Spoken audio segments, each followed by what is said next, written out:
2 ದಿನಗಳ ಹಿಂದೆ ಮುಖ್ಯಮಂತ್ರಿಗಳ ಪುತ್ರ ವಿಧಾನ ಪರಿಷತ್ ಸದಸ್ಯ ಡಾಕ್ಟರ್ ಯತೀಂದ್ರ ಬೆಳಗಾವಿ ಜಿಲ್ಲೆಯ ರಾಯಬಾಗದಲ್ಲಿ ಕನಕದಾಸರ ಪ್ರತಿಮೆ ಲೋಕಾರ್ಪಣೆ ಕಾರ್ಯಕ್ರಮಕ್ಕೆ ಹೋಗಿ ಅದರ ವೇದಿಕೆಯ ಭಾಷಣದಲ್ಲಿ ಆಡಿದ ಮಾತು ಎಲ್ಲಿಂದ ಎಲ್ಲಿಗೂ ಹೋಗಿಬಿಟ್ಟಿದೆ. ಅದು ಆರಂಭದಲ್ಲಿ ನಾನು ಅನ್ಕೋತಿದ್ದೆ, ಇಲ್ಲ ಇದೇನೋ ಬಾಯಿ ತಪ್ಪಿ ಅಂದಿರಬೇಕು, ಅಂದರೆ ಪ್ಲೇಯಿಂಗ್ ಟು ದ ಗ್ಯಾಲರಿ ಅನ್ನೋ ಥರ. ಬೆಳಗಾವಿ ಜಿಲ್ಲೆಯಲ್ಲಿದ್ದಾರೆ, ಸತೀಶ್ ಜಾರಕಿಹೊಳಿ ಅವರ ಕ್ಷೇತ್ರ, ಸತೀಶ್ ಜಾರಕಿಹೊಳಿ ಅವರ ಜಿಲ್ಲೆ, ಸತೀಶ್ ಜಾರಕಿಹೊಳಿ ಅವರೇ ವೇದಿಕೆಯ ಮೇಲಿದ್ದಾಗ ಅವ್ರ ಬಗ್ಗೆ ಒಂದು 4 ಒಳ್ಳೆ ಮಾತಾಡೋದು ರೂಢಿ ಅಲ್ವಾ? ಯಾರಾದರೂ ಮಾತಾಡ್ತಾರಪ್ಪ, ಒಂದು ಹೊಗಳಿನ 4 ಮಾತಾಡೋದು ಅಂತ. ಹಂಗೆ ಮಾತಾಡೋದಕ್ಕೆ ಹೋಗಿದ್ದು ಎಲ್ಲಿಂದ ಎಲ್ಲಿಗೂ ಹೋಗಿದೆ ಅಂತ ನಾನು ಅಂದ್ಕೊಂಡಿದ್ದೆ. ಬಟ್ ನಮ್ಮ ಪ್ರಶಾಂತ್ ನಾಥು ಅವ್ರಿಗೆ ಇಂಥ ವಿಷಯದಲ್ಲಿ ಅಂಡರ್ಸ್ಟ್ಯಾಂಡಿಂಗ್ ಜಾಸ್ತಿ ಇದೆ. ಅವ್ರು ಹೇಳಿದ್ರು, ಇಲ್ಲ, ರಾಜಕಾರಣದಲ್ಲಿ ಯಾವುದೂ ಕೂಡ ಅಚಾನಕ್ಕಾಗಿ ಆಗ್ಬಿಡೋದಿಲ್ಲ, ಎಲ್ಲವೂ ಕ್ಯಾಲ್ಕುಲೇಟೆಡ್ ಆಗಿ ಆಗೋದು ಅಂತ. ಸಿದ್ದರಾಮಯ್ಯನವರು ಮಗನ ಮೂಲಕ ಕಾಂಗ್ರೆಸ್ ಹೈಕಮಾಂಡ್ಗೆ ಕಳಿಸಿರುವ ಸಂದೇಶ ಇದು ಅಂತ ಹೇಳಿದ್ರು. ಮಗನ ಮೂಲಕ ಕಾಂಗ್ರೆಸ್ ಹೈಕಮಾಂಡ್ಗೆ ಕಳಿಸಿರುವ ಸಂದೇಶ. ನೀವೇನೋ ಚಿಟಿಕೆ ಹೊಡೆದಂಗೆ ನೀವು ಕೆಳಗಿಳಿದು ಬಿಡಿ ಸಿದ್ದರಾಮಯ್ಯನವರೇ, ಡಿ ಕೆ ಶಿವಕುಮಾರ್ ಅವರು ಸಿ ಎಂ ಆಗಲಿ, ಮುಂದಿನ 2.5 ವರ್ಷ ಅವ್ರು ನಡೆಸಲಿ ಅಂತಂದರೆ, ನಮ್ಮಲ್ಲಿ ಸಿ ಎಂ ಹುದ್ದೆಗೆ ಟವಲ್ ಹಾಕೊಂಡು ಕೂತ್ಕೊಂಡವ್ರು ಭಾಳ ಜನ ಇದ್ದಾರೆ ಸ್ವಾಮಿ, ಒಬ್ಬರೇ ಅಲ್ಲ ಕಂಟೆಂಡರು ಅನ್ನುವ ಸಂದೇಶವನ್ನು ಕಳಿಸಿದ್ರು ಅಂತ. ಸಹಜವಾಗಿ ಈ ಹೇಳಿಕೆ ಸಿಟ್ಟು ತರಿಸಿದ್ರೆ ಅತಿ ಹೆಚ್ಚು ಸಿಟ್ಟನ್ನು ಯಾರಿಗೆ ತರಿಸಿರಬಹುದು? ಅಫ್ಕೋರ್ಸ್ ಡಿ ಕೆ ಶಿವಕುಮಾರ್ ಅವರು ಒಬ್ಬರಿಗೆ ಅನ್ಕೋಬೇಡಿ ನೀವು. ಹಿಂದೊಂದು ಸಲ 2.5 ವರ್ಷದ ಮಾತುಕತೆ ಆಗಿದೆ, ಇವರು ಅರ್ಧ ಅವಧಿ ಮುಗಿಸಿದ ನಂತರ ಡಿ ಕೆ ಶಿವಕುಮಾರ್ ಅವರು ಮುಖ್ಯಮಂತ್ರಿ ಆಗ್ತಾರೆ ಅನ್ನೋ ಚರ್ಚೆ ಎಲ್ಲ ನಡೆದಿದ್ದಾಗ ಡಾಕ್ಟರ್ ಪರಮೇಶ್ವರ್ ಮಾಧ್ಯಮದ ಮುಂದೆ ಹೇಳಿಕೆ ಕೊಟ್ಟಿದ್ರು, ನೀವೇ ಡಿಸೈಡ್ ಮಾಡ್ಕೊಂಡ್ರೆ ನಾವ್ಯಾಕಿದ್ದೀವಿ ಇಲ್ಲಿ ಅಂತ. ಡಾಕ್ಟರ್ ಪರಮೇಶ್ವರ್ ಹೇಳಿಕೆ ಆಗಿತ್ತದು. ಹಾಗೆ ಯತೀಂದ್ರರ ಸ್ಟೇಟ್ಮೆಂಟು ಸಿದ್ದರಾಮಯ್ಯನವರ ಆಪ್ತರ ಪೈಕಿ ಕೆಲವರಿಗೆ ಸಿಟ್ಟು ತರಿಸಿರುತ್ತೆ. ಬಟ್ ಅತಿ ಹೆಚ್ಚು ಸಿಟ್ಟು ಮುಖ್ಯಮಂತ್ರಿ ಸ್ಥಾನದ ಫ್ರಂಟ್ ರನ್ನರ್ ಆಗಿರೋ ಡಿ ಕೆ ಶಿವಕುಮಾರ್ ಅವರಿಗೆ ಬಂದಿರುತ್ತೆ. ಯತೀಂದ್ರ ಅವರು ಈ ಹೇಳಿಕೆ ಕೊಟ್ಟ ದಿವಸ ಅವರು ಮಂತ್ರಾಲಯದಲ್ಲಿದ್ದರು. ಯಾರು ಹೇಳಿದಾರೋ ಅವ್ರಿಗೆ ಕೇಳ್ಕೊಳ್ಳಿ, ನನ್ನೇನು ಕೇಳ್ತೀರಿ ಅಂದಿದ್ರು ಅವರು. ಇವತ್ತು ಮಾಧ್ಯಮಗಳು ಮತ್ತೆ ಕೇಳ್ತವೆ, ಅಷ್ಟು ಸುಲಭವಾಗಿ ಹೇಳೋದಕ್ಕೆ ಬರೋದಿಲ್ಲ, ಅಷ್ಟು ಸುಲಭವಾಗಿ ಬಿಡೋದಕ್ಕೆ ಬರೋದಿಲ್ಲ. ಎಲ್ಲಿ ಮಾತಾಡಬೇಕು, ಯಾರ ಹತ್ರ ಮಾತಾಡಬೇಕು, ಅವ್ರ ಹತ್ರ ಮಾತಾಡ್ತೀನಿ ಅಂದರು. ಆ್ಯಂಡ್ ಇದು ಬರೀ ಕರ್ನಾಟಕಕ್ಕೆ ಸೀಮಿತವಾದ ಸುದ್ದಿಯಾಗಿ ಉಳಿದಿಲ್ಲ. ನೀವು ನ್ಯಾಷನಲ್ ಮೀಡಿಯಾನ ಅಬ್ಸರ್ವ್ ಮಾಡೋ ಅಭ್ಯಾಸ ಇದ್ದರೆ ನಿಮಗೆ ಗೊತ್ತಿರುತ್ತೆ, ನ್ಯಾಷನಲ್ ಚಾನಲ್ನಲ್ಲೂ ಕೂಡ ಕರ್ನಾಟಕದಲ್ಲಿ ಅಧಿಕಾರ ಹಸ್ತಾಂತರ ಆಗತ್ತಾ, ಮುಖ್ಯಮಂತ್ರಿ ಬದಲಾವಣೆ ಆಗತ್ತಾ ಅನ್ನೋ ಡಿಸ್ಕಷನ್ನೇ ನಡೀತಾ ಇರೋದು. ಇಂಗ್ಲೀಷ್ ಮೀಡಿಯಾದವರು ಕೇಳಿದ್ರು. ಅದಕ್ಕೆ ಡಿ ಸಿ ಎಂ ಅವರು ಶಿಸ್ತು, discipline is the first priority of my party ಅಂತ ಹೇಳಿದ್ರು. ಕೇಳಿಸ್ಕೊಳ್ಳಿ. ಹೇಳಿಕೆ ಕೊಡ್ತಾರೆ, ಯಾರಿಗಾದ್ರೂ ಯತೀಂದ್ರ ಅವ್ರಿಗೂ ನೋಟಿಸ್ ಜಾರಿ ಮಾಡ್ತೀರಾ ಸರ್ ಪಕ್ಷದ ವತಿಯಿಂದ? ಈಗ ನಾನು ಮಾತಾಡಕ್ ಹೋಗಲ್ಲ, ನಾನು ಯಾರ ಹತ್ರ ಮಾತಾಡ್ಬೇಕೋ ಮಾತಾಡ್ತೀನಿ. ಪದೇ ಅಧಿಕಾರಿಗಳ ಬಗ್ಗೆ ಹೇಳಿಕೆ ಕೊಡ್ತಾರೆ, ಯಾರಿಗಾದ್ರೂ ಯತೀಂದ್ರ ಅವ್ರಿಗೂ ನೋಟಿಸ್ ಜಾರಿ ಮಾಡ್ತೀರಾ ಸರ್ ಪಕ್ಷದ ವತಿಯಿಂದ? ಈಗ ನಾನು ಮಾತಾಡಕ್ ಹೋಗಲ್ಲ, ನಾನು ಯಾರ ಹತ್ರ ಮಾತಾಡ್ಬೇಕೋ ಮಾತಾಡ್ತೀನಿ. Sir, Congress MLAs Iqbal Hussain and Shivaganga has raised a question stating that if they speak anything against the government, disciplinary action will be taken. Still I stand. Why no notice to Yatindra? Still I stand with it. Discipline is on the priority of my party. Still I stand with it. Discipline is on the priority of my party. ಮುಂದೇನು ಮಾಡ್ತಾರೆ ಹಾಗಿದ್ರೆ? ನಮಗಿರೋ ಮಾಹಿತಿಯ ಪ್ರಕಾರ KPCCಯಿಂದ ಹೈಕಮಾಂಡ್ಗೆ ಒಂದು report ಕೊಡಲಾಗಿದೆ. ಯತೀಂದ್ರ ಸಿದ್ದರಾಮಯ್ಯನವರ ಇತ್ತೀಚಿನ ಹೇಳಿಕೆಗಳು ಪಕ್ಷಕ್ಕೆ ಒಳ್ಳೆಯದಲ್ಲ, ಪಕ್ಷದ ಶಿಸ್ತಿಗೆ ಒಳ್ಳೆಯದಲ್ಲ ಅಂತ ಕೆಲವು ಹೇಳಿಕೆಗಳನ್ನು ಕೋಟ್ ಮಾಡಿ ರಿಪೋರ್ಟ್ ಕೊಟ್ಟಿದ್ದಾರಂತೆ ದಿಲ್ಲಿಯಲ್ಲಿನ ವರಿಷ್ಠರಿಗೆ. ನೋಡಿ, ಯತೀಂದ್ರ ಅವರು ಏನೋ ಮಾತಾಡಿದ್ರೆ ರಿಪೋರ್ಟ್ ಕೊಡ್ತಾರೆ, ಅದೇ ಶಿವಗಂಗಾ ಬಸವರಾಜು ಮಾತಾಡಿದ್ರೆ, ಇಕ್ಬಾಲ್ ಹುಸೇನ್ ಮಾತಾಡಿದ್ರೆ, ಕುಣಿಗಲ್ ರಂಗನಾಥ್ ಮಾತಾಡಿದ್ರೆ ನೋಟಿಸೇ ಕೊಟ್ಬಿಡ್ತಾರೆ. ಶೋ ಕಾಸ್ ನೋಟಿಸ್. ಹಿಂಗೆ ಯಾಕೆ ಅಂದರೆ ಅದು ಡಿ ಕೆ ಶಿವಕುಮಾರ್ ಅವರ ಟ್ಯಾಕ್ಟಿಕ್ಸ್. ಅದು ನನ್ನ ಪರವಾಗಿ ಮಾತಾಡಿದವರ ವಿರುದ್ಧ ಶಿಸ್ತು ಕ್ರಮ ಕೈಗೊಳ್ತೀವಿ ಅಂತ ನೋಟಿಸೇ ಕೊಟ್ಟುಬಿಟ್ಟಿದ್ದೀನಿ ನೋಡಿ ಅಂತ. ಬಟ್ ಮುಖ್ಯಮಂತ್ರಿಗಳ ಪುತ್ರ ನೋಡಿ ಹಿಂಗೆ ಮಾತಾಡ್ತಿದ್ದಾರೆ, ನೀವು ಏನು ಮಾಡ್ತೀರೋ ಅಂತ ರಿಪೋರ್ಟ್ ಕೊಡೋದು. ನೋಟಿಸ್, ಈಗ ಯತೀಂದ್ರ ಅವರಿಗೆ ನೋಟಿಸ್ ಕೊಡುವ ಅಧಿಕಾರನೂ KPCCಗಿದೆ. ಅಥವಾ ಸಿದ್ದರಾಮಯ್ಯನವರ ಬೆಂಬಲಿಗರು ಅವರ ಪರವಾಗಿ ಮಾತಾಡೋರಿಗೆ ನೋಟಿಸ್ ಕೊಡೋ ಅಧಿಕಾರವೂ KPCCಗಿದೆ. ಬಟ್ ಕೊಡಲ್ಲ, ಇವರು ಕೊಡಲ್ಲ. ಪಕ್ಷದ ಶಿಸ್ತು ಮೀರಿದ ನಮ್ಮ ಕಡೆಯವ್ರಿಗೆ ನಾವು ನೋಟಿಸ್ ಕೊಟ್ಟಿದ್ದೀವಿ ಅಂತ ಹೇಳ್ತಾ ಇರೋದು ಇವರು. ಹಾಗೆ ಹೈಕಮಾಂಡ್ಗೊಂದು ರಿಪೋರ್ಟ್ ಕೊಟ್ಟಿದ್ದಾರಂತೆ. ಅದೇ ಈಗ DK ಶಿವಕುಮಾರ್ ಅವರ ಬೆಂಬಲಿಗರಿಗೆ ಸಿಟ್ಟು ಬರ್ತಾ ಇರೋದು ಅದೇ. ಇಕ್ಬಾಲ್ ಹುಸೇನ್ ಏನಂದ್ರು, ಎಳಸು ಹೇಳಿಕೆ ಅಂದರು ಯತೀಂದ್ರರಿಗೆ. ಶಿವಗಂಗಾ ಬಸವರಾಜು ಬಾಲಿಶ ಹೇಳಿಕೆ ಯತೀಂದ್ರರದ್ದು ಅಂದರು, ಬಾಲಿಶ ಹೇಳಿಕೆ ಅಂತ. ಕುಣಿಗಲ್ ರಂಗನಾಥ್, ಕಾಂಗ್ರೆಸ್ ಹೈಕಮಾಂಡ್ ಸೂಕ್ಷ್ಮವಾಗಿ ನೋಡ್ತಾ ಇದೆ, ಪಕ್ಷದಲ್ಲಿ ಗೊಂದಲ ಮೂಡಿಸುವ ಹೇಳಿಕೆಗಳನ್ನು ಕೊಡಬಾರದು, ಜನರ ಸೇವೆ ಮಾಡೋದರಲ್ಲಿ ದಾಖಲೆ ಸೃಷ್ಟಿ ಮಾಡಬೇಕು, ಈ ಹೇಳಿಕೆಯಿಂದ ಗೊಂದಲ ಸೃಷ್ಟಿ ಮಾಡಬಾರ್ದು ಅಂದರು ಕುಣಿಗಲ್ ರಂಗನಾಥ್. ಈಗ ಆ ಲಿಸ್ಟಿಗೆ ಹೊಸದಾಗಿ ಕದಲೂರು ಉದಯ್ ಸೇರ್ಪಡೆ. ಯಾರೋ ತೆವಲಿಗೆ ತೀಟೆಗೆ ಮಾತಾಡಿದ್ರೆ ಪರಿಗಣಿಸಲ್ಲ, ಹೈಕಮಾಂಡ್ ಹೇಳಿದ್ರೆ ಚರ್ಚೆ ಮಾಡಿ ಅಂತ. ಹೈಕಮಾಂಡ್ ಹೇಳಿದ್ರೆ ಚರ್ಚೆ ಮಾಡಿ ಅಂತ. ಕೇಳಿಸ್ಕೊಡಿ. ನಾನು ಮಾಡಿದ್ರೆ ಬಲಾತ್ಕಾರ, ಬೇರೆಯವ್ರು ಮಾಡಿದ್ರೆ ಚಮತ್ಕಾರ ಅಂತ ಹೇಳ್ತಾರೆ. ಹಂಗೆ ನಾವೆಲ್ಲ ಯಾಕೆ ಹೇಳ್ಬೇಡ್ದು, ಅವ್ರು ತಿತ್ಕೋತಾರೆ ಅಂದ್ಕೊಂಡಿದ್ದೀನಿ. ಈಗೆಲ್ಲ ಯಾರ್ಯಾರು ಏನೇನು ಹೇಳಿಕೆ ಕೊಟ್ಟು ಪಕ್ಷಕ್ಕೆ ಮುಜುಗರ ಆಗೋ ಅಂಥದ್ದನ್ನು ಮಾಡಬಾರ್ದು. ಏನಾಗ್ತದೆ, ಅವರೊಬ್ಬರು ಸೀನಿಯರ್ ಲೀಡರ್ ಇದ್ದಾರೆ. ಯತೀಂದ್ರ ಸಿದ್ದರಾಮಯ್ಯ ಒಂದು ಸರಿ MLA ಇದ್ದಾರೆ, ಒಂದು ಸರಿ MLC ಇದ್ದಾರೆ. ಅಂಥವ್ರು ಈ ರೀತಿ ಬಾಲಿಶ ಹೇಳಿಕೆಗಳು ಕೊಟ್ಟರೆ ಏನಾಗ್ತದೆ, ನಾಳೆ ದಿನ ನಾವು ಅವ್ರು ಫಾಲೋ ಮಾಡೋಕ್ಕಾಗ್ತದೆ. ನಾವು ಒಂದು ರೀತಿ ಕೊಡ್ತೀವಿ, ನಾನೊಂದು ಕೊಟ್ಟೆ ಅಂತ ಇನ್ನೊಬ್ರು ಒಂದು ಕೊಡ್ತಾರೆ. ಈ ಥರ ಎಲ್ಲರೂ ಒಂದೊಂದು ಹೇಳಿಕೆ ಕೊಟ್ಟರೆ ಪಕ್ಷಕ್ಕೆ ಡ್ಯಾಮೇಜ್ ಆಗ್ತದೆ. ಆಮೇಲೆ ಹೈಕಮಾಂಡು ಸಹ ಗಮನ ಕೊಡಬೇಕಾಗ್ತದೆ. ಯಾಕೆ ಸುಮ್ಮನೆ ಇವ್ರು ಯಾರೋ ಒಂದು ಹೇಳಿಕೆ ಕೊಟ್ಟರು ಅಂತ ಸುಮ್ಮನಿರೋದು, ಮುಖ್ಯಮಂತ್ರಿ ಮಕ್ಕಳು ಅಥವಾ ಇನ್ನೊಬ್ಬರು ಅಂತೇಳಿ ನಾನೇನು ಹೇಳಿಕೆ ಕೊಟ್ಟರೆ ನೋಟಿಸ್ ಕೊಡೋದು, ಇದೇ ಧರ್ಮ. ನಾವು ಇಂಥವನ್ನೆಲ್ಲ ಒಪ್ಪೋದಿಲ್ಲ. ಹೈಕಮಾಂಡ್ ಈ ಕೂಡಲೇ ಇದಕ್ಕೇನು ಮಾತಾಡಬೇಕು, ಏನು ಕ್ರಮ ತಗೊಂಡ್ರೆ ಉತ್ತಮ. ಒಂದು ಜನರ ಸೇವೆ ಮಾಡೋಂಥ ಒಂದು ದಾಖಲೆಯನ್ನು ಸೃಷ್ಟಿ ಮಾಡಬೇಕು ಹೊರತು ಈ ಥರದ್ದೆಲ್ಲ ಹೇಳಿಕೆಗಳಿಂದ ಗೊಂದಲವನ್ನು ಸೃಷ್ಟಿ ಮಾಡಬಾರ್ದು ಅನ್ನೋ ಚಿಂತನೆಯಲ್ಲಿ ನಾವಿದ್ದೇವೆ. ನಾವು ಯಾವತ್ತೂ ಪಾರ್ಟಿಗೆ ಗೊಂದಲ ಮಾಡೋಂಥ ಹೇಳಿಕೆಗಳು ಕೊಡಬಾರ್ದು ಅನ್ನೋದನ್ನು ನಾನು ಮತ್ತೊಮ್ಮೆ ಹೇಳ್ಕೊತೀನಿ. ಅದೆಲ್ಲ ಕಾಂಗ್ರೆಸ್ ಹೈಕಮಾಂಡ್ ತೆಗೆದುಕೊಂಡಂತ ನಿರ್ಧಾರ, ಅವರು ಸೂಕ್ಷ್ಮವಾಗಿ ನೋಡ್ತಿರ್ತಾರೆ. ನೋಡ್ರಿ, ಯಾರ್ಯಾರೋ ಹೇಳಿದಕ್ಕೆಲ್ಲ ಅದಕ್ಕೇನು ಬೆಲೆ ಬರಲ್ಲ. ಪಕ್ಷದ ಹೈಕಮಾಂಡ್ ಹೇಳಿದರೆ ಅದ್ರ ಬಗ್ಗೆ ಚರ್ಚೆ ಮಾಡಿ. ಸುಮ್ಮನೆ ಎಲ್ಲ ತೆವಲಿಗೆ ತೀಟೆಗೆ ಮಾತಾಡೋದೆಲ್ಲ ಗಣನೆ ತಗೊಳಕ್ಕಾಗಲ್ಲ. ಪಕ್ಷ ಹೈಕಮಾಂಡ್ ಏನು ನಿರ್ಧಾರ ಮಾಡ್ತದೆ ಅದಕ್ಕೆ ಎಲ್ಲರೂ ಭದ್ರಾಗಿರ್ತೀವಿ, ಎಲ್ಲರೂ ಭದ್ರಾಗಿರಬೇಕು. ಯಾರು ಸಿದ್ದರಾಮಯ್ಯನವರು ಇಳಿಬೇಕು ಅಂತನೋ, ಸಿದ್ದರಾಮಯ್ಯನವ್ರು ಬೇಡ ಅಂತ ಯಾರಾದರೂ ಹೇಳಿದಾರಾ? ಕೊನೆಗೆಲ್ಲ ಏನಿಲ್ಲ, ನಮಗಿನ್ನ ಗಟ್ಟಿಯಾಗೇ ಇದ್ದಾರೆ ಸಿದ್ದರಾಮಯ್ಯನವರು. ಯಾರೇನೇ ಹೇಳಿದ್ರು ಅಂತಿಮವಾದ ಕುತೂಹಲ ಇರೋದು ಮಗನ ಹೇಳಿಕೆ ಬಗ್ಗೆ ತಂದೆ ಏನಂತಾರೆ ಅಂತ. ಡಾಕ್ಟರ್ ಯತೀಂದ್ರ ಹೇಳಿಕೆಯ ಬಗ್ಗೆ ಮುಖ್ಯಮಂತ್ರಿ ಸಿದ್ದರಾಮಯ್ಯನವರು ಏನಂತಾರೆ? ಇವತ್ತು ಬೇರೆ ಏನೋ ವಿಷಯಕ್ಕೆ ಸಹಕಾರ ಸಪ್ತಾಹ ಮಾಡುವ ಬಗ್ಗೆ ಒಂದು ಸಭೆ ಆಯಿತು, ಅದರ ಬಗ್ಗೆ ಮಾತಾಡ್ತಾ ಇದ್ರು ಮುಖ್ಯಮಂತ್ರಿಗಳು. ಪತ್ರಕರ್ತರು ಏನೇ ಇದ್ದರು ಪೊಲಿಟಿಕಲ್ ಪ್ರಶ್ನೆಯೊಂದನ್ನು ಕೇಳಿದ್ರು. ಅದಕ್ಕೆ ನಾನು ಸ್ವತಃ ಮಾತಾಡಿದೆ ಅಂದರು ಅವರು. ಯತೀಂದ್ರ ಹತ್ರ ಮಾತಾಡಿ ಏನಪ್ಪ ಹೇಳಿದೆ, ಹಂಗ್ಯಾಕೆ ಹೇಳಿದೆ ಅಂತ ಕೇಳಿದೆ ನಾನು ಅಂತ.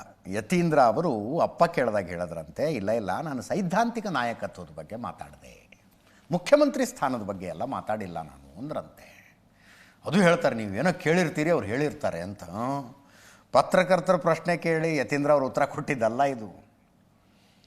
ಪತ್ರಕರ್ತರು ಪ್ರಶ್ನೆ ಕೇಳಿದ್ದಕ್ಕೆ ಯತೀಂದ್ರ ಅವರು ಕೊಟ್ಟ ಉತ್ತರ ಅಲ್ಲ, ನನ್ನ ತಂದೆ ರಾಜಕೀಯದ ಸಂಧ್ಯಾಕಾಲದಲ್ಲಿದ್ದಾರೆ, ರಾಜಕೀಯದ ಕೊನೆಯ ಘಟ್ಟದಲ್ಲಿದ್ದಾರೆ ಅಂತ.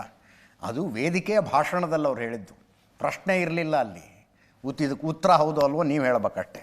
ಅದರ ಜೊತೆಗೆ ನೋಡಿ, KN ರಾಜಣ್ಣ ಅವರು ಸಂಪೂರ್ಣ ಸಹಮತಿ ಯತೀಂದ್ರ ಸ್ಟೇಟ್ಮೆಂಟಿಗೆ, ಸಂಪೂರ್ಣ ಸಹಮತಿ. ಹೌದು, ಸಿದ್ದರಾಮಯ್ಯನವ್ರ ನಂತರ ಸತೀಶ್ ಜಾರಕಿಹೊಳಿ CM ಆಗಬೇಕು ಅಂತ. ನಿನ್ನೆ ಇವರು ಮಗ ಮಾತಾಡಿದರು, ಸತೀಶ್ ಜಾರಕಿಹೊಳಿ CM ಆದರೆ ನಮಗೆ ಸಂತೋಷ ಅಂದಿದ್ರು ಅವರು. ಕೇಳಿಸ್ಕೊಳ್ಳಿದ್ದು ಒಂದ್ಸಲ. ಯತೀಂದ್ರ ಕೇಳಿದೆ ನಾನು, ನೀನು ಏನಂತ ಹೇಳಿದ್ದೀಯ ಅಂತ. ಅದು ಹೇಳಿದಾಗ ಯತೀಂದ್ರ ಹೇಳಿದ್ದು ಸೈದ್ಧಾಂತಿಕವಾಗಿ ಮಾತ್ರ ಮಾತಾಡಿದ್ದೀನಿ, ತೀವ್ರ ಮುಂದೆ ಮುಖ್ಯಮಂತ್ರಿ ಆಗಬೇಕು ಅಂತ ಹೇಳಿಲ್ಲ ಅಂತ ಹೇಳಿ. ಈಗ ನೀವು ಸುಮ್ಮನೆ ಇರೋದಿಲ್ವಲ್ಲ, ಹಿಂಗೆ ಕೇಳ್ತಿರಲ್ಲ. ಈಗ ಬೇಡ ಅಂದ್ರು ಹಿಂಗೆ ಕೇಳ್ತಿರಲ್ಲ, ಹಂಗೆ ಕೇಳಿದಿರಿ. ಯಾರೋ ಪ್ರಶ್ನೆಗಳು ಕೇಳಿದಿರಿ, ಕೇಳಪ್ಪ ಇಲ್ಲಿ. ಈಗ ನಾವು ಸಹಕಾರ ಸಪ್ತಾಹದ ಬಗ್ಗೆ ಮಾತಾಡಕ್ ಕರೆದಿರೋದು. ನೀವು ಯತೀಂದ್ರಗೆ ಹೇಳಿದ್ರೆ ಹಿಂಗೆ ಅಲ್ಲಿ ಯಾರ ಪ್ರಶ್ನೆ ಕೇಳಿರ್ತಾರೆ, ನೀನ್ ಕೇಳಿಲ್ದೇ ಇರ್ಬೋದು, ಅಲ್ಲಿ ಕೇಳಿರ್ತಾರೆ. ಯತೀಂದ್ರ ಅವರು ಬೆಳಗಾವಿನಲ್ಲಿ ಸಿದ್ದರಾಮಯ್ಯನವರ ನಂತರ ಅಹಿಂದ ಚಳವಳಿಯನ್ನ ಮುಂದುವರಿಸಲಿಕ್ಕೆ ಅವರು ಸಮರ್ಥರಿದ್ದಾರೆ. ಅವರು ಅದರ ನಾಯಕತ್ವ ವಹಿಸಬೇಕು ಅಂತಕ್ಕಂಥ ಮಾತು ಹೇಳಿರಲ್ಲ, ತಪ್ಪೇನಿದೆಯಪ್ಪ ಅದರಲ್ಲಿ? ಆ ಮಾತಿಗೆ ನಂದು ಕೂಡ ಸಹಮತ ಇದೆ. ಜೊತೆಯಲ್ಲಿ ಸತೀಶ್ ಜಾರಕಿಹೊಳಿ ಅವರು ಕೂಡ ನಂದು ಈಗ ಯಾವುದೋ ಕ್ಲೈಮ್ ಇಲ್ಲ, 2028ಗೆ ನಾನು ಮುಖ್ಯಮಂತ್ರಿ ಅಭ್ಯರ್ಥಿ ಅಂತ ಹೇಳಿದ್ದಾರೆ, ಅದಕ್ಕೂ ನಮ್ ಸಹಮತ ಇದೆ. ಮತ್ತೆ ಮಂತ್ರಿ ಆಗ್ತೀರಾ ಅಂತ ಯಾರು ನಾನು ಆಗದೇ ಇಲ್ಲ ಮಂತ್ರಿ ನಡೀರಿ. ಅಲ್ಲ ಸರ್, ಅಪೆಕ್ಸ್ ಬ್ಯಾಂಕ್ ಅಧ್ಯಕ್ಷರಾಗ್ತೀರಾ ಅಂತ ಸರ್? ಅದಕ್ಕೆ ಅಲ್ಲ, ಆಗ 2 ಸರಿ 10 ವರ್ಷ ಮಾಡಿಬಿಟ್ಬಿಟ್ಟಿದ್ದೀನಲ್ಲಪ್ಪ. ಸರ್ ವಾಪಸ್ ನಾನು ಅದೆಲ್ಲ ಏನು ಹೇಳಕ್ ಹೋಗೋದಿಲ್ಲ. ಒಟ್ಟಿನಲ್ಲಿ ಮುಂದಿನ ತಿಂಗಳು, ಅದರ ಮುಂದಿನ ತಿಂಗಳು ಅಥವಾ ಅದರ ಮುಂದಿನ ತಿಂಗಳು ರಾಜ್ಯ ರಾಜಕಾರಣದಲ್ಲಿ ಏನೋ ಒಂದು ನಡೆಯುತ್ತೆ ಅಂತ ಬೇರೆಯವ್ರಿಗೆ ಬಿಡಿ ಕಾಂಗ್ರೆಸ್ನವ್ರಿಗೆ ಕನ್ಫರ್ಮ್ ಆದಂಗಿದೆ. ಈಗ ಒಬ್ಬೊಬ್ಬರೇ ಮೈ ಚಳಿ ಬಿಟ್ಟು ಮಾತಾಡ್ತಿರೋದು. ಬಿಹಾರ ಎಲೆಕ್ಷನ್ ಆದಮೇಲೆ ಏನಾಗುತ್ತೆ ನೋಡ್ತೀರಿ, ಏನೋ ಒಂದಾಗತ್ತೆ ನೋಡ್ತೀರಿ. ರಾಜಣ್ಣ ಅವರ ಪುತ್ರ ರಾಜೇಂದ್ರ ಅವರ ಸ್ಟೇಟ್ಮೆಂಟನ್ನು ನಾನು ಪ್ರಸ್ತಾಪಿಸ್ತಾ ಇದ್ದೆ. ಶಾಸಕರ ಬಲ ಇದ್ದವರೇ ಮುಖ್ಯಮಂತ್ರಿ ಆಗೋದು ಅಂದ್ರವರು. ಇದು D K Shivakumar counter. D K Shivakumar ಅವರು ನಮ್ಮ ಸ್ಟುಡಿಯೋದಲ್ಲಿ ಕೂತ್ಕೊಂಡು ಹೇಳಿದ್ರಲ್ಲ, ಶಾಸಕರು ಯಾರ ಕಡೆ ಎಷ್ಟಿದ್ದಾರೆ ಅನ್ನೋದು ಮುಖ್ಯ ಅಲ್ಲ, ಹೈಕಮಾಂಡ್ ತೀರ್ಮಾನ ಮುಖ್ಯ ಅಂತ ಹೇಳಿದ್ರಲ್ಲ. ಅದಕ್ಕೆ ರಾಜೇಂದ್ರ ಅವರು ಹೇಳ್ತಾ ಇದ್ದಾರೆ, ಶಾಸಕರ ಬಲ ಇದ್ದವರೇ ಮುಖ್ಯಮಂತ್ರಿ ಆಗೋದು. ಯಾರು CLP ನಾಯಕರಾಗ್ತಾರೋ ಅವರೇ CM. ಶಾಸಕಾಂಗ ಸಭೆಯಲ್ಲಿ ಆಯ್ಕೆಯಾದವರೇ ಮುಖ್ಯಮಂತ್ರಿ. ಬಿಹಾರ ಎಲೆಕ್ಷನ್ ಆದಮೇಲೆ ತುಂಬ ಬದಲಾವಣೆ ಆಗುತ್ತೆ. ಸತೀಶ್ ಜಾರಕಿಹೊಳಿ CM ಆಗಲಿ ಅಂತ ಆಸೆ ಇದೆ. ಸತೀಶ್ ಜಾರಕಿಹೊಳಿ CM ಆದರೆ ಒಳ್ಳೆಯದು ಅಂತ ನನ್ನ ಭಾವನೆ ಅಂದರು ಅವರು. ಹಾಗೆ ಬೇಳೂರು ಗೋಪಾಲಕೃಷ್ಣ ಅವರು ಮಾತಾಡಿದ್ದಾರೆ. ಯತೀಂದ್ರ ಮುಖ್ಯಮಂತ್ರಿಯ ಮಗ ಇರಬಹುದು, ಯಾರೇ ಇರಬಹುದು. ಹೈಕಮಾಂಡ್ ನಾಯಕರು ಯತೀಂದ್ರಾಗ ನೋಟಿಸ್ ಕೊಡಬಹುದು. ರಾಜ್ಯ ಮತ್ತು ರಾಷ್ಟ್ರೀಯ ನಾಯಕರು ಪ್ರಶ್ನೆ ಮಾಡಬೇಕು ಅವರನ್ನು ಅಂತ ಕುಣಿಗಲ್ ರಂಗನಾಥ್ ಅವ್ರದ್ದು ಸ್ಟೇಟ್ಮೆಂಟ್ ಇದೆ. ಒಂದಲ್ಲ ಒಂದು ದಿನ ಡಿ ಕೆ ಶಿವಕುಮಾರ್ CM ಆಗಬೇಕು ಅಂತ ಹೇಳಿದ್ದೀನಿ, ಹೈಕಮಾಂಡ್ ತೀರ್ಮಾನ ಮಾಡುತ್ತೆ ಅಂತ ಹೇಳಿದ್ದೀನಿ ಅಷ್ಟೇ ನಾನು ಅಂತ. ಕೇಳಿಸ್ಕೊಳ್ಳಿ. ಡಿಸೆಂಬರ್ ನಂತರ ಡಿ ಕೆ ಶಿವಕುಮಾರ್ ಮುಖ್ಯಮಂತ್ರಿಗಳಾಗ್ತಾರೆ. ಆಯ್ತು, ಅದು ಶಾಸಕಾಂಗ ಸಭೆ ಕರಿಬೇಕಲ್ಲ. ಶಾಸಕಾಂಗ ಸಭೆ ಕರೆದ ಮೇಲೆ ಅಲ್ಲಿ ಶಾಸಕರು ಯಾರನ್ನ CLP ನಾಯಕರಾಗಿ ಆಯ್ಕೆ ಮಾಡ್ತಾರೆ, ಅವರು ಮುಂದಿನ ಮುಖ್ಯಮಂತ್ರಿ. ರಾಜಣ್ಣ ಅವರು ಹೇಳಿದಂತ ನವೆಂಬರ್ ಕ್ರಾಂತಿ ಯಾರು ಎಲೆಕ್ಷನ್ ಆದ್ಮೇಲೆ ಬಹಳ ಬದಲಾವಣೆ ಆಗುತ್ತೆ. ಅಲ್ಲ, ನಮಗೂ ಎಲ್ಲ ಒಂದ್ ಕಡೆ ಆಸೆ ಇದೆಲ್ಲ, ಸತೀಶ್ ಜಾರಕಿಹೊಳಿ ಅವರು ಮುಖ್ಯಮಂತ್ರಿ ಆಗ್ಲಿ ಮುಂದಿನ ದಿನದಲ್ಲಿ ಅನ್ನೋವಂಥದ್ದು ನಮಗೂ ಆಸೆ ಇದೆ. ಸೊ ಅವ್ರ ರೀತಿ ಆದ್ರೆ ಬಹಳ ಒಳ್ಳೇದು ಅನ್ನೋ ಒಂದು ಭಾವನೆ ನಮ್ಮಲ್ಲಿ. ಇವರು ಮೊನ್ನೆ ಸಭೆಯಲ್ಲಿ ಹೋಗಿ ಹೇಳಿದ್ದಾರೆ, ಇದನ್ನ ರಾಜ್ಯದ ನಾಯಕರು, ರಾಷ್ಟ್ರೀಯ ನಾಯಕರು ಅವರೇ ಕೇಳಬೇಕು. ಹೇಳಿಕೆ ಕೊಟ್ಟ ಮೇಲೆ ಹೊಸ ಸಂಚಲನ ಮೂಡಿದೆ. ಅದು ರಾಜ್ಯದ ಮುಖ್ಯಮಂತ್ರಿಗಳ ಮಗನಾಗಿ ಇರೋದ್ರಿಂದ ಈ ಹೇಳಿಕೆ ಸ್ವಲ್ಪ ಸ್ಟ್ರಾಂಗ್ ಆದಂಗೆ ಕಾಣ್ತಾ ಇದೆ. ಹಾಗೇನಾದ್ರು ಮಾತಾಡಿದ್ದಿದ್ರೆ ವರಿಷ್ಠರು ನೋಟಿಸ್ ಕೊಡುವಂಥದ್ದು ಏನೋ ಇದೆ, ಹಿಂದೆಲ್ಲ ಮಾಡಿದ್ದಾರೆ, ಕೆಲವರಿಗೆಲ್ಲ ನೋಟಿಸ್ ಕೊಟ್ಟಂಗೆ ಅವರಿಗೂ ಕೊಡ್ಬೋದು. ಇದಕ್ಕೆ ಯಾವುದೇ ಕ್ರಾಂತಿ ಇಲ್ಲ. ನೀವು ಕ್ರಾಂತಿ ಗೀಂತಿ ಯಾವ ಸಬ್ಜೆಕ್ಟ್ ಈಗ ನಡೀತಾ ಇಲ್ಲ ನಮ್ಮ ಪಕ್ಷದಲ್ಲಿ. ಬರುವ ಬಿಹಾರ ಚುನಾವಣೆ ಆಗಿದ್ದರಿಂದ ಯಾವುದೇ ಕ್ರಾಂತಿ ಗೀಂತಿ ಏನೂ ನಡೆಯಲ್ಲ. ಬಿಹಾರ ಚುನಾವಣೆಯ ನಂತರ ಈ ಪ್ರಕ್ರಿಯೆ ಮತ್ತೆ ಶುರುವಾಗಬಹುದು ಅಂತ ನನಗೆ ಅನಿಸ್ತದೆ. ನಾನು ಕಾಂಗ್ರೆಸ್ಸಿನ ನಿಷ್ಠಾವಂತ ಬಣ, ನನಗೆ ಕಾಂಗ್ರೆಸ್ಸೇ ಒಂದು ಅಷ್ಟೇ, ಅದು ಬಿಟ್ಟರೆ ಬೇರೆ ಯಾವ ಬಣ ನಮ್ದಿಲ್ಲ. ನನಗೆ ಮುಖ್ಯಮಂತ್ರಿಗಳು ಸಿದ್ದರಾಮಯ್ಯ ಸಾಹೇಬರು ಬೇಕು, DK ಸಾಹೇಬರು ಬೇಕು, ಸತೀಶ್ ಜಾರಕಿಹೊಳಿ ಅವರು ಬೇಕು. ನಮಗೆಲ್ಲರೂ ನಮ್ಮ ಲೀಡ್ರೇ. ಪಕ್ಷದ ಅಧ್ಯಕ್ಷರಾಗಿ ಡಿ ಕೆ ಶಿವಕುಮಾರ್ ಸಾಹೇಬರು ಎಲ್ಲರನ್ನೂ ತೆಗೆದುಕೊಂಡು ಹೋಗುವಂಥ ಒಂದು ಜವಾಬ್ದಾರಿಯಲ್ಲಿ ಮಾಡ್ತಾ ಇರೋಂಥದ್ದು ನಾವೆಲ್ಲ ನೋಡ್ತಾ ಇದ್ದೀವಿ. ನಾನು ಹೇಳಿದ್ದು ಉದ್ದೇಶ ಏನು ಅಂತಂದರೆ, ಒಂದಿನ ಅಲ್ಲ ಒಂದಿನ ಆಗಬೇಕು ಅನ್ನೋದೊಂದು ಮಾತು ನಮ್ಮಲ್ಲಿರೋಂಥದ್ದನ್ನು ವ್ಯಕ್ತಿಗತವಾಗಿ ಹೇಳಿರೋಂಥ ಮಾತು. ಇಂಥದ್ದೇ ಇಷ್ಟೆಲ್ಲ ಚರ್ಚೆ ಆಗ್ತಾ ಇರೋದು ನಾನು ಇಂಟ್ರಡಕ್ಷನ್ನಲ್ಲೇ ಹೇಳಿದೆ. ಡಿ ಕೆ ಶಿವಕುಮಾರ್ ಅವರು ಮೌನ ವೃತಧಾರಿಗಳಾಗಿದ್ದಾರೆ. ಬಹಳ ಕ್ರೂಷಿಯಲ್ ಪೀರಿಯಡ್ ಇದು ಡಿ ಕೆ ಶಿವಕುಮಾರರ ಪಾಲಿಗೆ. ನೋಡಿ, 1 ತಿಂಗಳಿಂದ ಅದೆಷ್ಟು ದೇವಸ್ಥಾನ ಸುತ್ತಾಡಿದ್ರು ಅವರು. ಈ ಹಂತದಲ್ಲಿ ಒಂದು ಸಣ್ಣ ಹೇಳಿಕೆ, ಒಂದು ವಾಕ್ಯ ಕೂಡ ವಿಷಯ ಎಲ್ಲಿಂದೆಲ್ಗೋ ತಗೊಂಡು ಹೋಗ್ಬಿಡ್ಬೋದು. ಅದಕ್ಕೆ ಡಿ ಕೆ ಶಿವಕುಮಾರ್ ಅವರು ಬಹಳ ಮೌನ ವೃತಧಾರಿಗಳಾಗಿದ್ದಾರೆ. ಬಹಳ ಅಳದು ತುಗಿ ಮಾತಾಡ್ತಾರೆ. ಅವರ ವೃತಭಂಗ ಮಾಡಬಹುದಾ ಅನ್ನೋ ಪ್ರಯತ್ನ ಸಿದ್ದರಾಮಯ್ಯನವರ ಟೀಮಿಂದು. ಅದು ಎಷ್ಟರ ಮಟ್ಟಿಗೆ ಸಾಧ್ಯ ಆಗುತ್ತೋ ಗೊತ್ತಿಲ್ಲ. ಡಿ ಕೆ ಶಿವಕುಮಾರ್ ಅವರು ಆನ್ ಕ್ಯಾಮರಾ, ಆಫ್ ಕ್ಯಾಮರಾ ಎರಡೂ ಕಡೆ ಹೇಳೋದು ಅದನ್ನೇ. ಯಾರಿಗೆ ಮಾತಾಡಬೇಕು ಅವ್ರಿಗೆ ಮಾತಾಡ್ತೀನಿ, ಎಲ್ಲಿ ಮಾತಾಡಬೇಕು ಅಲ್ಲಿ ಮಾತಾಡ್ತೀನಿ, ಯಾವಾಗ ಮಾತಾಡಬೇಕು ಆವಾಗ ಮಾತಾಡ್ತೀನಿ ಅಂತ ಅಷ್ಟೇ ಅವ್ರು ಹೇಳ್ತಾ ಬಂದಿರೋದು. ಬಹುಶಃ ಡಾಕ್ಟರ್ ಯತೀಂದ್ರ ಅವರ ಸ್ಟೇಟ್ಮೆಂಟು ಡಿ ಕೆ ಶಿವಕುಮಾರ್ ಅವರ ವೃತಭಂಗ ಮಾಡುವುದಕ್ಕಾಗಿ ಆಗಿತ್ತೋ ಏನೋ ಗೊತ್ತಿಲ್ಲ. ಈಗಲೂ ಅಂಥ ಪರಿ ಏನಾಗಲಿಲ್ಲ ನೋಡಿ, ಅಂಥ ಪರಿ ಏನಾಗಲಿಲ್ಲ. ಶಿಸ್ತಿನ ಪಕ್ಷ ನಮ್ಮದು, ಎಲ್ಲಿಗೆ ಮಾತಾಡಬೇಕು ಅಲ್ಲಿ ಮಾತಾಡ್ತೀನಿ ಅಷ್ಟೇ ಹೇಳಿದ್ದವರು. ಅದರ ಮಧ್ಯದಲ್ಲಿ ಈಗ ಗುರಿ ಇಡೋದೊಂದು ಕಡೆ, ಬೀಳೋದೊಂದು ಕಡೆ ಅಂತ ಆಗುತ್ತಲ್ಲ ಬಾಣ, ಹಾಗೇನಾದ್ರು ಆಯ್ತಾ ಅನ್ನೋ ಸಂಶಯ ಕೂಡ ಇದೆ. ಸತೀಶ್ ಜಾರಕಿಹೊಳಿ ಸಿದ್ದರಾಮಯ್ಯನವರ ಉತ್ತರಾಧಿಕಾರಿ ಅನ್ನುವ ಅರ್ಥದಲ್ಲಿ ಯತೀಂದ್ರ ಅವರು ಕೊಟ್ಟಂಥ ಹೇಳಿಕೆ ಬರೀ ಡಿ ಕೆ ಶಿವಕುಮಾರ್ ಮತ್ತು ಡಿ ಕೆ ಶಿವಕುಮಾರ್ ಬಣದವ್ರನ್ನ ಕೆಣಕ್ತಾ? ಅಕಸ್ಮಾತ್ ಅಧಿಕಾರ ಹಸ್ತಾಂತರ ಆದರೆ ನಮ್ಮ ರಾಜಕೀಯ ಭವಿಷ್ಯ ಏನು ಅನ್ನುವ ಚಿಂತೆ ಸಿದ್ದರಾಮಯ್ಯನವ್ರ ಬಣದವ್ರಿಗಿಲ್ವಾ? ಡೆಫಿನೆಟ್ಲಿ ಇದೆ. ಉದಾಹರಣೆಯಾಗಿ ಹೇಳಲಿಲ್ಲ ನಾನು, ಡಾಕ್ಟರ್ ಪರಮೇಶ್ವರ್ ಏನಂದಿದ್ರು ಅವಾಗ, ಇವರು 2.5 ವರ್ಷ, ಅವರು 2.5 ವರ್ಷ ಇವರು ಅಂತ ಚರ್ಚೆ ಆಗ್ತಿದ್ದಾಗ ನಾವ್ಯಾಕಿದ್ದೀವಿ ಇಲ್ಲಿ ಅಂತಂದರು. ನೀವೇ ಡಿಸೈಡ್ ಮಾಡ್ಕೊಂಡು ಬಂದರೆ ನಾವೇನು ಮಾಡೋಕ್ಕಿದ್ದೀವಿ ಇಲ್ಲಿ ಅಂತ. ಹಾಗೆ ಸಿದ್ದರಾಮಯ್ಯನವರ ಉತ್ತರಾಧಿಕಾರಿ ಸತೀಶ್ ಜಾರಕಿಹೊಳಿ ಅಂತ ಯತೀಂದ್ರ ಘೋಷಣೆ ಮಾಡಿಬಿಟ್ರೆ ಮತ್ತು ನಮ್ಮ ಸ್ಟೇಕ್ ಏನು ಅನ್ನೋ ಪ್ರಶ್ನೆ ಅವ್ರಿಗೆ ಸಹಜವಾಗಿ ಬರುತ್ತೆ. ಡಾಕ್ಟರ್ ಎಚ್ ಸಿ ಮಹದೇವಪ್ಪ ಅದೇ ಅರ್ಥದಲ್ಲಿ ಮಾತಾಡಿದ್ರ ಅಂತ. ಅವ್ರು ಹೇಳಿದ್ರು, ಏನು ಇಂದಿರಾ ಗಾಂಧಿ ಮೃತಪಟ್ಟಾಗಲೂ ಕೂಡ ಮುಂದ್ಯಾರು ಅನ್ನೋ ಚಿಂತೆ ಇತ್ತು. 10 ಜನ ಹುಟ್ಕೊಂಡ್ರು. ನನ್ನ ಹೇಳಿಕೆಯನ್ನು ಅನಲೈಸ್ ಮಾಡಿ ಅಂತ ಮತ್ತೆ ಒತ್ತಿ ಹೇಳ್ತಾರವರು. ಎಚ್ ಸಿ ಮಹದೇವಪ್ಪ ಹಿಂಗೆ ಯಾಕೆ ಹೇಳ್ದ ಅಂತ ಅನಲೈಸ್ ಮಾಡಿ ನೀವು ಅಂತ. ಇನ್ನೊಂದು ಹೇಳ್ತಾರೆ, ಈ ವ್ಯವಸ್ಥೆಯಲ್ಲಿ ಯಾರೂ ಅನಿವಾರ್ಯವಲ್ಲ. ಹೆಂಗೆ ಅನಲೈಸ್ ಮಾಡ್ತೀರಿ ಇದನ್ನು? ಈ ವ್ಯವಸ್ಥೆಯಲ್ಲಿ ಯಾರೂ ಅನಿವಾರ್ಯವಲ್ಲ ಅಂತ ಸಿದ್ದರಾಮಯ್ಯನವರ ಕಟ್ಟರ್ ಬೆಂಬಲಿಗ ಅನ್ನಿಸಿಕೊಂಡಂಥ ಎಚ್ ಸಿ ಮಹದೇವಪ್ಪನವ್ರು ಹೇಳ್ತಾರೆ. ಕೇಳಿಸ್ಕೊಳ್ಳಿ ಅದನ್ನೊಮ್ಮೆ. ಜೆಂಟಲ್ಮ್ಯಾನ್ ಯು ಶುಡ್ ಲೀಡ್ ಅಂತ ಯಾರು ಹೇಳಿದೆ ಹೈಕಮಾಂಡ್? ಹೇಳಿದ್ಯಾ? ಕಾಂಗ್ರೆಸ್ ಹೈಕಮಾಂಡ್ ಹೇಳಿದಾರಾ? Then why are you bothering? There are so many people who are ideologically committed. There are so many leaders in Congress. Plenty of them are ideological. Ideology ಇರೋದೇ ಕಾಂಗ್ರೆಸ್ ಇರೋದು. ಕಾಂಗ್ರೆಸ್ ಇರೋದೇ ಐಡಿಯಾಲಜಿಗೋಸ್ಕರ. ಹೀಗಾಗಿ ನೋಡ್ರಿ, ವ್ಯವಸ್ಥೆನಲ್ಲಿ ಯಾರೂ ಅನಿವಾರ್ಯ ಅಲ್ಲ. ಇಂದಿರಾ ಗಾಂಧಿ ಅವರು ಹೋಗ್ಬಿಟ್ರು, ಏನಪ್ಪ ಮಾಡೋದು ಅಂತಿದ್ರು. So many people have emerged. Nobody is inevitable ಸಿಸ್ಟಮ್ನಲ್ಲಿ. ಆ ಸನ್ನಿವೇಶ ಬಂದಾಗ ಕಾಂಗ್ರೆಸ್ ಹೈಕಮಾಂಡು ತೀರ್ಮಾನ ಮಾಡುತ್ತೆ, ಲೀಡರ್ಗಳು ತೀರ್ಮಾನ ಮಾಡ್ತಾರೆ. ಹೀಗಾಗಿ ಉಳಿದವೆಲ್ಲ ಸುಮ್ಮನೆ ಚರ್ಚೆ ವಿಷಯಗಳ. ನನ್ನ ಹೇಳಿಕೆನ ಮಾಡಿ ಅಷ್ಟೇ. ವ್ಯವಸ್ಥೆಗೆ ಯಾರು ಅನಿವಾರ್ಯವಲ್ಲ ಅಂತ ಹೇಳಿದ ಮೇಲೆ you begin the press people, you should analyse under what circumstances I am speaking. ನಾನು ಹೈಕಮಾಂಡ್ ಎಲ್ಲ ತೀರ್ಮಾನ ಮಾಡ್ತಾರೆ, ಮತ್ತೆ ಅದನ್ನೇ ಹೇಳ್ತಿರಲ್ಲ. Something extra. I am talking on an issue pertaining to the leadership. This leadership issue will be decided only by High Command, nobody else. What is to be done? It is between Chief Minister and KPCC. Finally, it is High Command. ಸಾಹೇಬ್ರಿಗೆ ಏನು ಕೇಳಿದ್ರು ಇಂಗ್ಲೀಷ್ನಲ್ಲಿ ಹೇಳೋದು ಒಂದು ಅಭ್ಯಾಸ, ಬೇರಿಟ್. ಇಷ್ಟೆಲ್ಲ ಬೃಹನ್ ನಾಟಕ ನಡೀತಾ ಇರುವಾಗ ವಿಪಕ್ಷಗಳು ಅವರು ವೀಕ್ಷಕರು ಮಾತ್ರ, ಪ್ರೇಕ್ಷಕರು. ಏನೋ ನಡೀತಾ ಇದೆ, ಕೂತ್ಕೊಂಡು ನೋಡ್ತಿದ್ದಾರೆ. ನಡೀತಾ ಇರುವುದರ ಬಗ್ಗೆ ಕಮೆಂಟ್ಸ್ BJP ಅವರು 1 ಜನ ಮಾತಾಡಿದ್ದಾರೆ, ಅದನ್ನು ಕೇಳಿಸ್ಕೊಂಬಿಡಿ. ಮುಖ್ಯಮಂತ್ರಿ ಸ್ಥಾನಕ್ಕೆ ಇರಲಿಕ್ಕೆ ಪೈಪೋಟಿ ನಡೆದ. ಆ ಪೈಪೋಟಿ ಒಳಗೆ ಯಾರು ಜಾಸ್ತಿ BJPಗೆ, ಮೋದಿಯವರಿಗೆ, RSSಗೆ ಬೈತಾರ ಅವರಿಗೆ ಕೊಡ್ತಾರ ಅನ್ನುವಂಥ ಒಂದು ಮಾನಸಿಕತೆ ಕಾಂಗ್ರೆಸ್ ಪಾರ್ಟಿ ಒಳಗದ.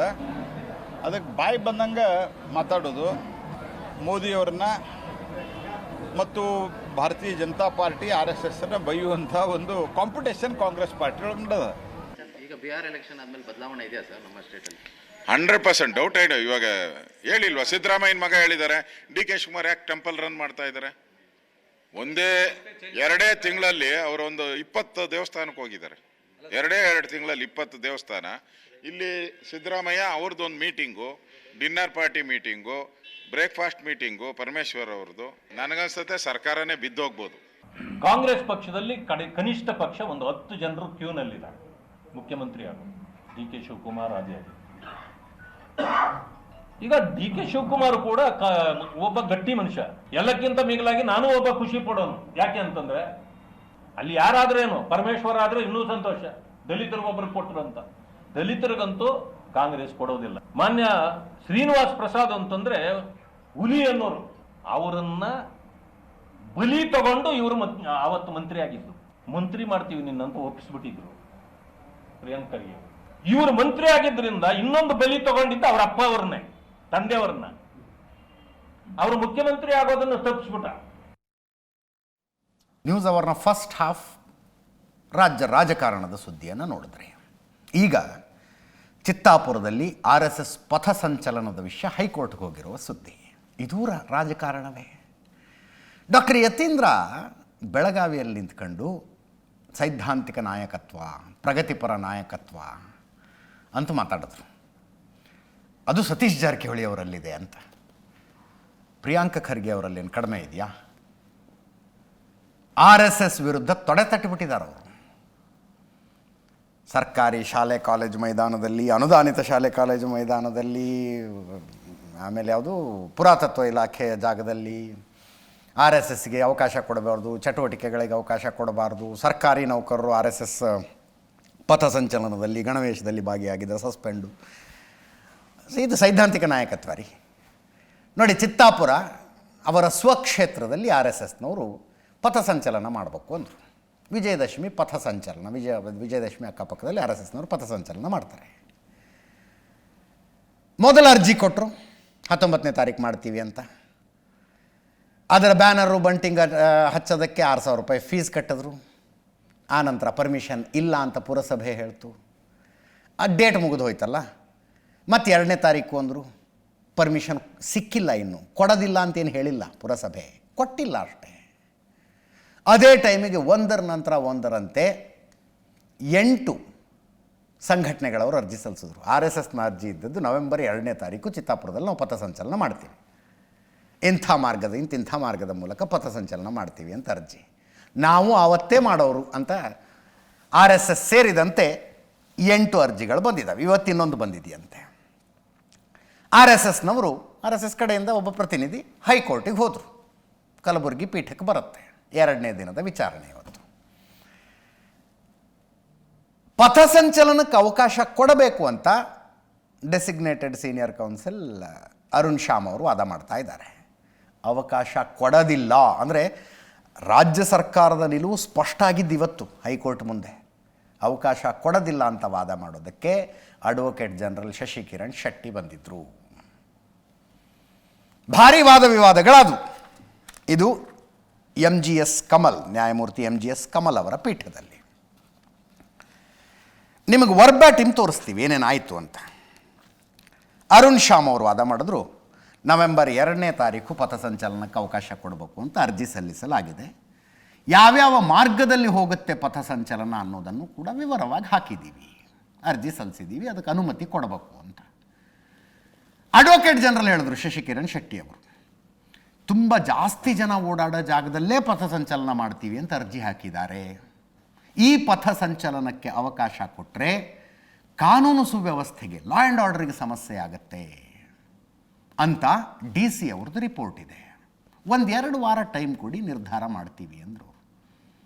1-2 ವಾರ ಟೈಮ್ ನಿರ್ಧಾರ ಮಾಡ್ತೀವಿ ಅಂತ ನ್ಯಾಯಮೂರ್ತಿಗಳು ಹೇಳಿದ್ರು. ಅಂದರೆ ನಿರ್ಧಾರ ಮಾಡ್ತೀವಿ ಅದರ ಅರ್ಥ ಒಂದು ಶಾಂತಿ ಸಭೆ ಮಾಡ್ತೀವಿ. ಈಗ ಏನು 8 ಜನ ಅರ್ಜಿ ಸಲ್ಲಿಸ್ಬಿಟ್ಟಿದ್ದಾರೆ, ಆವತ್ತೇ ಮಾಡ್ತೀವಿ ಅಂತ. ಎಲ್ಲರೂ ಕರೆದು ನಾವು ಮಾತಾಡಬೇಕು, ಶಾಂತಿ ಸಭೆ ಮಾಡಬೇಕು ಅಂತ. ಯಾವಾಗ ಮಾಡ್ತೀರಿ ಅಂದರು. ಇನ್ನೂ ಡೇಟ್ ಡಿಸೈಡ್ ಆಗಿಲ್ಲ ಅಂತ ಸರ್ಕಾರದ ವಾದ. ಶಶಿಕಿರಣ್ ಶೆಟ್ಟಿ ಅವರು ಹೇಳಿದಿಲ್ಲ, ಡೇಟ್ ಡಿಸೈಡ್ ಆಗಿಲ್ಲ, 2 ವಾರ ಟೈಮ್.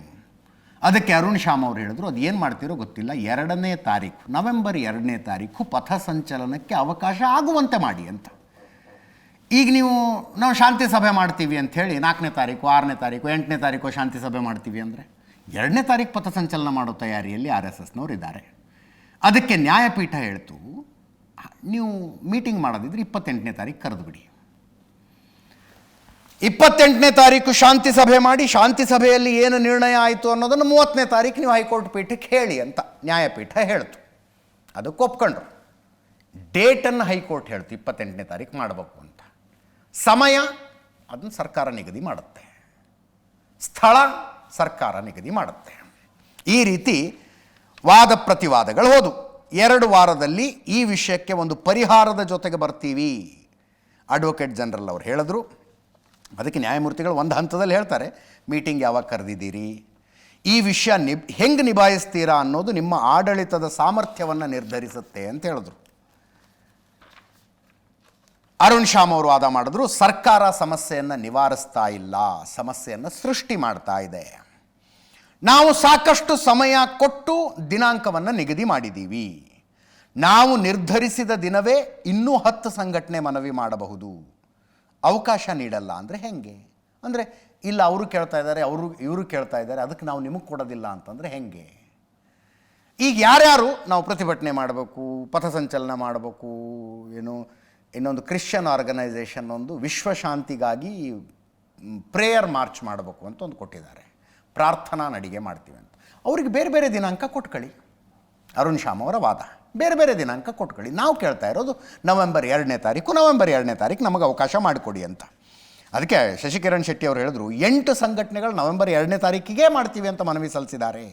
ಯಾವ ಸಂಘಟನೆಗೂ ನಾವು ಅನುಮತಿ ಕೊಟ್ಟಿಲ್ಲ, ಕಾನೂನು ಸುವ್ಯವಸ್ಥೆಗೆ ಸಮಸ್ಯೆ ಆಗುತ್ತೆ ಅಂತ ಮಾಹಿತಿ ಇದೆ ಅಂತ. ಕಾನೂನು ಸುವ್ಯವಸ್ಥೆಯ ಸಮಸ್ಯೆ ಅಂದ ತಕ್ಷಣ ಅರುಣ್ ಶ್ಯಾಮ್ ಅವರು ಹೇಳಿದ್ರು 450 ಕಡೆ ಇಂಥ ಪಥಸಂಚಲನಗಳಾಗಿದ್ದಾವೆ, 450 ಕಡೆಗಳಲ್ಲಾಗಿದೆ. ಎಲ್ಲೂ ಆಗದೇ ಇರೋ ಕಾನೂನು ಸಮಸ್ಯೆ ಚಿತ್ತಾಪುರದಲ್ಲೇ ಆಗುತ್ತೆ ಅಂದರೆ ಹೆಂಗೆ?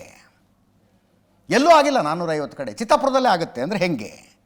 ಪ್ರತಿಭಟನೆ ಮಾಡೋದು, ಮೆರವಣಿಗೆ ಮಾಡೋದು ಮೂಲಭೂತ ಹಕ್ಕು ಅನ್ನುವ ವಾದವನ್ನು ಅರುಣ್ ಶ್ಯಾಮ್ ಅವರು RSS ಪರವಾಗಿ ಮಂಡಿಸಿದರು.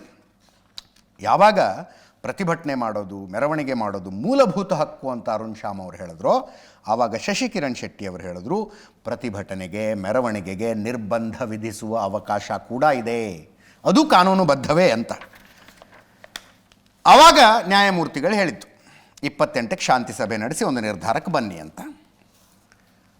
ಅದು ಯಾವಾಗ ಮಾಡ್ತಿರೋ, ಹೆಂಗೆ ಮಾಡ್ತಿರೋ ಗೊತ್ತಿಲ್ಲ, ಒಟ್ಟಿನಲ್ಲಿ 2ನೇ ತಾರೀಕು ನಮ್ಮ ಪಥಸಂಚಲನಕ್ಕೆ ಅನುಕೂಲ ಆಗುವ ರೀತಿಯಲ್ಲಿ ಬಗೆಹರಿಸಿ ಅಂತ ಅರುಣ್ ಶ್ಯಾಮ್ ಅವರು ಕೇಳಿದ್ರು. ಸೊ 30ನೇ ತಾರೀಕು ಈಗ ರಿಪೋರ್ಟ್ ಸಲ್ಲಿಸ್ತಾರೆ. ಒಂದು ಹಂತದಲ್ಲಿ ಕಾನೂನು ಸುವ್ಯವಸ್ಥೆ ಸಮಸ್ಯೆ ಆಗುತ್ತೆ, ಲಾ ಆ್ಯಂಡ್ ಆರ್ಡರ್ ಇಶ್ಯೂ ಆಗಿಬಿಡುತ್ತೆ ಅನ್ನುವ ವಾದ ಶಶಿಕಿರಣ್ ಶೆಟ್ಟಿ ಅವರಿಂದ ಸರ್ಕಾರದ ಪರವಾಗಿ ಮಂಡನೆಯಾದಾಗ ಅರುಣ್ ಶ್ಯಾಮ್ ಅವರು ಹೇಳಿದ್ರು ನಿಭಾಯಿಸೋದಕ್ಕಾಗೋದಿಲ್ಲ ಅಂದರೆ ಸೆಂಟ್ರಲ್ ಫೋರ್ಸಸ್ ಕರೆಸ್ಕೊಳ್ಳಿ ಅಂತ, ಕೇಂದ್ರೀಯ ಪಡೆಗಳನ್ನು ಕರೆಸ್ಕೊಳ್ಳಿ, ಲಾ ಆ್ಯಂಡ್ ಆರ್ಡರ್ ನಿಭಾಯಿಸೋದಕ್ಕಾಗೋದಿಲ್ಲ ಅಂತ. ಆವಾಗ ಶಶಿಕಿರಣ್ ಶೆಟ್ಟಿ ಏನ್ರಿ ಕೇಂದ್ರೀಯ ಪಡೆಗಳನ್ನು ಕರೆಸ್ಕೊಳ್ಳಿ ಅಂದರೆ ಏನು ಅರ್ಥ, ಅದು ಏನು ವಾದ ಮಾಡ್ತೀರಿ ನೀವು ಅಂತ. ಎಷ್ಟೆಲ್ಲ ಆದಮೇಲೆ ಪ್ರಕರಣದ ವಿಚಾರಣೆಯನ್ನು 30ನೇ ತಾರೀಕಿಗೆ ಮುಂದೂಡಲಾಯಿತು. ಅಂತಿಮವಾಗಿ 30ನೇ ತಾರೀಕಿಗೆ ಮುಂದೂಡಲಾಗಿದೆ ಅಂತ ಹೇಳುವ ಸಂದರ್ಭದಲ್ಲಿ ನ್ಯಾಯಪೀಠ ಹೇಳ್ತು ಈ ವಿಷಯವನ್ನು ಹೆಚ್ಚಿಗೆ ಎಳ್ಕೊಂಡು ಹೋಗಬೇಡಿ ಅಂತ, ಈ ವಿಷಯವನ್ನು ಹೆಚ್ಚಿಗೆ ಎಳ್ಕೊಂಡು ಹೋಗಬೇಡಿ ಅಂತ ನ್ಯಾಯಪೀಠ ಹೇಳ್ತು. ನೋಡಿ, ಇಡೀ ವಾದದಲ್ಲಿ ಅಂಡರ್ಲೈನ್ ಮಾಡಿ ಹೇಳಬಹುದಾದಂಥದ್ದೇನು ಸರ್ಕಾರದ ವಾದದಲ್ಲಿ? ಕಾನೂನು ಸುವ್ಯವಸ್ಥೆ ಸಮಸ್ಯೆ ಆಗಬಹುದು, ಸಮಸ್ಯೆ ಆಗುತ್ತೆ ಅಂತ ಜಿಲ್ಲಾಧಿಕಾರಿಗಳ ರಿಪೋರ್ಟ್ ಕೊಟ್ಟಿದ್ದಾರೆ, ಪೊಲೀಸ್ ರಿಪೋರ್ಟ್ ಇದೆ, ಅದಿದೆ ಇದಿದೆ. ಇದು ವಾದ ಪೀಠದ ಎದುರು ಹೈಕೋರ್ಟ್ನ ಮುಂದೆ. ಹೊರಗಡೆ ಪಬ್ಲಿಕ್ ಕನ್ಸಂಪ್ಷನ್ನಿಗೆ ಏನೇನು ಬಂತು ಮಾತು? ಲಾಠಿ, ಮಾರಕಾಸ್ತ್ರ, ಅದನ್ನು ಹಿಡ್ಕೊಂಡು ಸಮಾಜದಲ್ಲಿ ಭಯದ ವಾತಾವರಣವನ್ನು ನಿರ್ಮಾಣ ಮಾಡಲಾಗ್ತಾ ಇದೆ. ಲಾಠಿ ಹಿಡ್ಕೊಂಡು ಭಯದ ವಾತಾವರಣ ನಿರ್ಮಾಣ ಮಾಡ್ತಾರೆ, ಮಾರಕಾಸ್ತ್ರ ಅದು ಲಾಠಿ. ಸಂವಿಧಾನದ ಆಶಯಗಳಿಗೆ ವಿರುದ್ಧವಾಗಿ RSSನಲ್ಲಿ ಏನೇನೋ ಕಲಿಸಲಾಗುತ್ತೆ. ಜಾತ್ಯತೀತ ತತ್ವಗಳಿಗೆ RSSನ ಬದ್ಧತೆ ಇಲ್ಲ. RSS ನೋಂದಾಯಿತ ಸಂಸ್ಥೆಯಲ್ಲ, ಯಾಕೆ ರಿಜಿಸ್ಟರ್ ಮಾಡ್ಕೊಂಡಿಲ್ಲ ಸಂವಿಧಾನದ ಅಡಿಯಲ್ಲಿ? ಇವೆಲ್ಲ ಪಬ್ಲಿಕ್ ಕನ್ಸಂಪ್ಷನ್ನಿಗೆ ಹೇಳಿದ್ದು. ಹೈಕೋರ್ಟ್ ಮುಂದೆ ಆ ವಾದ ಬರೋದಿಲ್ಲ. ಪಬ್ಲಿಕ್ ಕನ್ಸಂಪ್ಷನ್ನಿಗೆ ಯಾರ್ಯಾರೋ ಪತ್ರಿಕಾ ಹೇಳಿಕೆಗಳನ್ನು ಕೊಟ್ಟಿದ್ದು ಹೈಕೋರ್ಟ್ ಪರಿಗಣಿಸಬೇಕು ಅಂತ ನಿರೀಕ್ಷೆ ಮಾಡಬಾರ್ದು. ಅಲ್ಲಿ ನೋಡಿದ್ರೆ ಹಂಗೆ ಹೇಳ್ತೀರಿ, ಇಲ್ಯಾಕೆ ಆ ವಿಷಯ ಹೇಳ್ತಿಲ್ಲ ಅಂತ ಕೇಳಬಾರ್ದು. ನಾವು ನೀವು ಚರ್ಚೆ ಮಾಡ್ತಾ ಇರೋದು ಅಷ್ಟೇ. ಅದು ಈಗ ಇದೇ ವಾದವನ್ನು ಹೈಕೋರ್ಟ್ ಮುಂದೆ ಇಡ್ಬೋದಲ್ಲ, ಹೊರಗಡೆ ಹೇಳಿದ ವಾದವನ್ನು ಹೈಕೋರ್ಟ್ ಮುಂದೆ ಹೇಳ್ಬೋದಲ್ಲ. ಒಂದು ಅನ್ರಿಜಿಸ್ಟರ್ಡ್ ಆರ್ಗನೈಸೇಷನ್, ಅದು ನೋಂದಣಿ ಇಲ್ಲದೆ ಇರುವಂಥ ಸಂಸ್ಥೆ, ಅವ್ರಿಗೆ ನಾವು ಕೊಡೋದಿಲ್ಲಪ್ಪ ಪಥಸಂಚಲನ ಮಾಡೋದಕ್ಕೆ, ಹೈಕೋರ್ಟ್ ಮುಂದೆ ಹೇಳಬಹುದಾಗಿತ್ತು. ಲಾಠಿ ಎನ್ನುವ ಒಂದು ಮಾರಕಾಸ್ತ್ರವನ್ನು ಹಿಡ್ಕೊಂಡು ಭಯದ ವಾತಾವರಣವನ್ನು ನಿರ್ಮಿಸ್ತಾರೆ ಅವರು ಪಥಸಂಚಲನ ಮಾಡುವ ಮೂಲಕ, ಆದ್ದರಿಂದ ನಾವು ಪಥಸಂಚಲನಕ್ಕೆ ಅವಕಾಶ ಕೊಡುವುದಿಲ್ಲ ಅಂತ ಹೇಳಬಹುದಾಗಿತ್ತು ಹೈಕೋರ್ಟ್ ಮುಂದೆ. ಭಾರತದ ಸಂವಿಧಾನದ ಆಶಯಗಳಿಗೆ, ಜಾತ್ಯತೀತ ಸಿದ್ಧಾಂತಗಳಿಗೆ ತದ್ವಿರುದ್ಧವಾಗಿ RSS ನಡೆದುಕೊಳ್ತಾ ಇದೆ, ಆದ್ದರಿಂದ ನಾವು ಪಥಸಂಚಲನಕ್ಕೆ ಅವಕಾಶ ಕೊಡೋದಿಲ್ಲ ಅಂತ ಹೇಳಬಹುದಾಗಿತ್ತು. ಆ ವಾದಗಳು ಬರೋದಿಲ್ಲ. ಅಲ್ಲಿಗೆ ಕಾನೂನುಬದ್ಧವಾಗಿ ಹೇಳಬೇಕಾದಂಥ ವಿಷಯ ಯಾವುದು, ಜನರಿಗೆ ಪಬ್ಲಿಕ್ ಕನ್ಸಂಪ್ಷನ್ನಿಗೆ ಹೇಳಬೇಕಾದಂಥ ವಿಷಯ ಯಾವುದು ಅನ್ನುವ ಸ್ಪಷ್ಟತೆ ಸರ್ಕಾರಕ್ಕಿದೆ. ಆ ಸ್ಪಷ್ಟತೆ ಸರ್ಕಾರಕ್ಕಿದೆ. ಆದ್ದರಿಂದ ಪತ್ರಿಕಾ ಹೇಳಿಕೆಗಳು ಒಂದು ದಿಕ್ಕಿನಲ್ಲಿದ್ದರೆ ಹೈಕೋರ್ಟಿನ ಎದುರಿಗಿನ ವಾದಗಳು ಇನ್ನೊಂದು ದಿಕ್ಕಿನಲ್ಲಿರ್ತವೆ. ಮುಂದಿನ ಸುದ್ದಿಗೆ ಹೋಗೋಣ. ಈ ಸುದ್ದಿ ಹೇಳೋದಕ್ಕೆ ನನಗೆ ಬೇಜಾರಾಗುತ್ತೆ, ಕೇಳೋದಕ್ಕೆ ನಿಮಗೂ ಬೇಜಾರು. ಬಟ್ ಸುದ್ದಿ ಆದ್ದರಿಂದ ಹೇಳಬೇಕಾಗತ್ತೆ. ಪತ್ರಕರ್ತರು ನಾವು, ರಾಜ್ಯದ ಜನ ಆಗಿರೋದ್ರಿಂದ ನೀವು ಕೇಳಿಸ್ಕೋಬೇಕಾಗತ್ತೆ ಅಷ್ಟೇ. ಒಬ್ಬ ಮಾಜಿ ಸಂಸದರು, ಒಬ್ಬ ಹಾಲಿ ಶಾಸಕರ ಮಧ್ಯದ ರಾಜಕೀಯ ಹೇಳಿಕೆಗಳು ಯಾವ ಹಂತಕ್ಕೆ ಹೋಗಬಹುದು ಅನ್ನೋದಕ್ಕೆ, ಹೋಗಬಾರದು ಬಟ್ ಹೋಗಬಹುದು ಅನ್ನೋದಕ್ಕೆ ಉದಾಹರಣೆ ಇದು. ವೈಯಕ್ತಿಕ ದ್ವೇಷದಲ್ಲಿ ಒಂದೊಂದು ಸಲ ಮಾತುಗಳು ಲೆಕ್ಕ ಮೀರಿ ಮಾತುಗಳು ಹೋಗ್ಬಿಡ್ತವೆ. ವೈಯಕ್ತಿಕ ದ್ವೇಷದಲ್ಲಿ still that can be understood, ಅರ್ಥ ಆಗುತ್ತದು. ಯಾರೋ ಒಬ್ಬರದೊಬ್ಬರು ಆಸ್ತಿ ಹೊಡ್ಕೊಂಬಿಟ್ಟಿದ್ದಾರೆ, ಒಬ್ಬರ ಮನೆ ಹೆಣ್ಣುಮಕ್ಕಳ ಬಗ್ಗೆ ಇನ್ನೇನೋ ಮಾತಾಡ್ಬಿಟ್ಟಿದ್ದಾರೆ, ಇನ್ನೇನೋ ಆಗಿಬಿಟ್ಟಿದೆ, ವೈಯಕ್ತಿಕ ಜಗಳ. ಇದು ಯಾವುದೂ ಅಲ್ಲ. ಇಬ್ಬರು ತಮ್ಮ ಸೈದ್ಧಾಂತಿಕತೆಯ ಕಾರಣಕ್ಕೆ ಮತ್ತು ರಾಜಕೀಯ ಅನುಕೂಲತೆಯ ಕಾರಣಕ್ಕೆ ಎರಡು ಬೇರೆ ಬೇರೆ ಪಕ್ಷಗಳಲ್ಲಿರುವಂಥವರು. ಸಿದ್ಧಾಂತದ ಕಾರಣಕ್ಕೆ, ಆಯಾ ಕ್ಷೇತ್ರದ ರಾಜಕೀಯ ಅನುಕೂಲದ ಕಾರಣಕ್ಕೆ ಬೇರೆ ಬೇರೆ ಪಕ್ಷದಲ್ಲಿದ್ದಾರೆ. ಆ ಎರಡು ಪಕ್ಷಗಳು ರಾಜಕೀಯವಾಗಿ ತದ್ವಿರುದ್ಧ. ಆ ಒಂದು ಪಕ್ಷದ ಪರವಾಗಿ ಒಬ್ಬರು, ಇನ್ನೊಂದು ಪಕ್ಷದ ಪರವಾಗಿ ಇನ್ನೊಬ್ಬರು, ಒಂದು ಸಿದ್ಧಾಂತದ ಪರವಾಗಿ ಒಬ್ಬರು, ಇನ್ನೊಂದು ಸಿದ್ಧಾಂತದ ಪರವಾಗಿ ಇನ್ನೊಬ್ಬರು ಹೇಳಿಕೆ ಕೊಡುವಾಗ ಈ ಹಂತಕ್ಕೆ ಹೋಗ್ಬೇಕಾ? ಮಗನೇ, ನಮ್ಮಪ್ಪ ಎಳೆ ವಯಸ್ಸಿನಲ್ಲಿ ನಿಮ್ಮ ಮೂರು ಕಡೆ ಬಂದಿರಲಿಲ್ಲ, ಬಂದಿದ್ರೆ ನೀನು ಚೆನ್ನಾಗಿ ಹುಡ್ತಿದ್ದೆ. ಅಯ್ಯೋ ರಾಮ, ತುಂಬ ಬೇಜಾರಾಗುತ್ತೆ ಇದನ್ನು ಕೇಳಿಸ್ಕೊಳ್ಳೋದಕ್ಕೆ. Pratap Simha versus Pradeep Eshwar, Pratap Simha versus Pradeep Eshwar. RSS ಪರ RSS ವಿರುದ್ಧ ಅಂತ ಶುರುವಾದಂಥ ಹೇಳಿಕೆಗಳ ಸರಣಿ ಇದು. ಕೇಳಿಸ್ಕೊಳ್ಳಿ ಒಂದ್ಸಲ. ಪ್ರತಾಪ್ ಸಿಂಹ ನೀನಲ್ಲ, ನಿಮ್ಮಪ್ಪ ಅಲ್ಲ, ನಿಮ್ಮ ತಾತ ಅಲ್ಲ, ಯತ್ನಾಳ್ ಅವ್ರ ಅಪ್ಪ ಅಲ್ಲ, ಅವ್ರ ತಾತ ಅಲ್ಲ. ನಮ್ಮ ಮಲ್ಲಿಕಾರ್ಜುನ್ ಖರ್ಗೆ ಸಾಹೇಬ್ರನ್ನ, ಪ್ರಿಯಾಂಕ್ ಖರ್ಗೆ ಸಾಹೇಬ್ರನ್ನ ನೀವೇನು ಮಾಡಕ್ಕಾಗಲ್ಲ. ಇಷ್ಟಕ್ಕೂ ನಮ್ಮ ಸಾಹೇಬ್ರು ಪತ್ರದಲ್ಲಿ ಏನ್ ಬರ್ದಿದ್ದಾರೆ? ಒಬ್ಬ ಅಯೋಗ್ಯನಿಗೆ, ಬಿಜೆಪಿ ಅವನಿಗೆ ನಿಮ್ಗೆ ಓದೋ ಶಕ್ತಿ ಇದೆಯಾ? ಪತ್ರದಲ್ಲಿ ಏನ್ ಬರ್ದಿರೋದವರು? RSS ಚಟುವಟಿಕೆಗಳನ್ನ ಸರ್ಕಾರಿ ಶಾಲೆ, ಅನುದಾನಿತ ಶಾಲೆಗಳು, ಬಡವ್ರ ಮಕ್ಕಳು ಓದ್ತಿರೋ ಸರ್ಕಾರಿ ಶಾಲೆ, ಅನುದಾನಿತ ಶಾಲೆಯಲ್ಲಿ ನೀವು ಹೋಗ್ಬಿಟ್ಟು ಕ್ಯಾಂಪ್ಗಳು ಮಾಡಿದ್ರೆ ಆ ಮಕ್ಕಳ ಶೆಡ್ಯೂಲ್ಗೆ, ಅಕಾಡೆಮಿಕ್ಸ್ಗೆ ಸಮಸ್ಯೆ ಆಗುತ್ತೆ ಅನ್ನೋ ಕಾರಣಕ್ಕೆ ಸಾಹೇಬ್ರು ಬರ್ದಿರೋದು. ನೀವು ಯಾರಾದ್ರೂ ನೆಟ್ಟಿಗೆ ಪತ್ರ ಓದಿದ್ದೀರಾ? ಕಲ್ಲು ಬಿಸಾಡಿರೋ ಹಣ್ಣು ಕೊಡೋದಕ್ಕೆ ನಾನು ಮಾವಿನ ಮರ ಅಲ್ಲ, ನಾನು ವಾಪಸ್ ಕಲ್ಲೇ ಬಿಸಾಡಬೇಕಾಗುತ್ತೆ. ಪ್ರದೀಪ್ ಈಶ್ವರನಂತವರಿಗೆ ಇದು ಅರ್ಥ ಆಗಲ್ಲ. ಹಾಗಾಗಿ ಅವನ ಭಾಷೆನಲ್ಲೇ ಇವತ್ತು ಉತ್ತರನ ಕೊಡ್ತೀನಿ. ಪ್ರದೀಪ್ ಈಶ್ವರ, ನೀನು ಕತ್ಲಲ್ಲಿ ಕಾಣಲ್ಲ, ಬೆಳಕಲ್ಲಿ ಹೊಳೆಯಲ್ಲ. ನೀನು ಚಿಕ್ಕಬಳ್ಳಾಪುರದ ಗೌಡ್ರುಗಳು ಸುಧಾಕರ್ ಅವ್ರ ಬಗ್ಗೆ ಒಂದು ಸಣ್ಣ ಮುನಿಸಿಂದಾಗೆ ನಿನ್ನಂಥ ಒಬ್ಬನ್ನ ತಲೆಕೆಟ್ಟವನ್ನ ಗೆಲ್ಲಿಸಿದೀವಿ ಅಂತ ಅವ್ರಿಗೆ ಅರಿವಾಗಿದೆ. ನೆಕ್ಸ್ಟ್ ಟೈಮ್ ಗೌಡ್ರು ಬಲಿಜರು ಎಲ್ಲ ಸೇರಿ ನಿನ್ನ ಬಡದೋಡಿಸ್ತಾರೆ, ಬಿಡು. ಆದರೆ ನೀನು ಮೊನ್ನೆ ನನಗೆ ಹೇಳಿಕೆ ನನ್ನ ಬಗ್ಗೆ, ನನ್ನ ತಾಯಿ ಬಗ್ಗೆ ದೃಷ್ಟಿಯಲ್ಲಿಟ್ಕೊಂಡು ನಿಂದನಾತ್ಮಕವಾಗಿ ಹೇಳಿಕೆ ಕೊಟ್ಟಿದ್ದಿಲ್ಲ. ಅದಕ್ಕೆ ನಿಂದೇ ಭಾಷೆಯಲ್ಲಿ ಉತ್ತರ ಕೊಡ್ತೀನಿ ನೋಡು. ಪ್ರದೀಪ್ ಈಶ್ವರ, ಮುಳ್ಳಂದಿ ಮುಖ ಇರುವಂತಹ ಕರ್ನಾಟಕದ ಏಕೈಕ ಕಾಮಿಡಿ ಪೀಸು ನಿಮ್ಮ ಅಪ್ಪಂಗೆ ಮಾತ್ರ ಹುಟ್ಟಿರೋದಪ್ಪ. ಇನ್ಯಾರು ವಾರಸ್ದಾರ ಅದಕ್ಕೆ ಬರಲ್ಲ, ಆಸ್ತಿ ಕೇಳಕ್ಕೆ ಬರಲ್ಲ. ಆ ಕಾಮಿಡಿ ಪೀಸು ಕರ್ನಾಟಕದಲ್ಲಿ ಒಂದೇ ಇರೋದು, ಅದು ನಿಮ್ಮ ಅಪ್ಪ ಮಾತ್ರ ಹುಟ್ಟಿರೋದು. ಆದರೆ ನಮ್ಮಪ್ಪ ಏನಾದ್ರೂ ಕೂಡ ಅವ್ರ ಪ್ರಾಯದಲ್ಲಿ ಚಿಕ್ಕಬಳ್ಳಾಪುರದ ಕಡೆ ಹೋಗಿದ್ರೆ ನೀನು ಭಾಳ ಸುಂದರವಾಗಿ ಹುಟ್ಟುತ್ತಾ ಇದ್ದೇನೆ.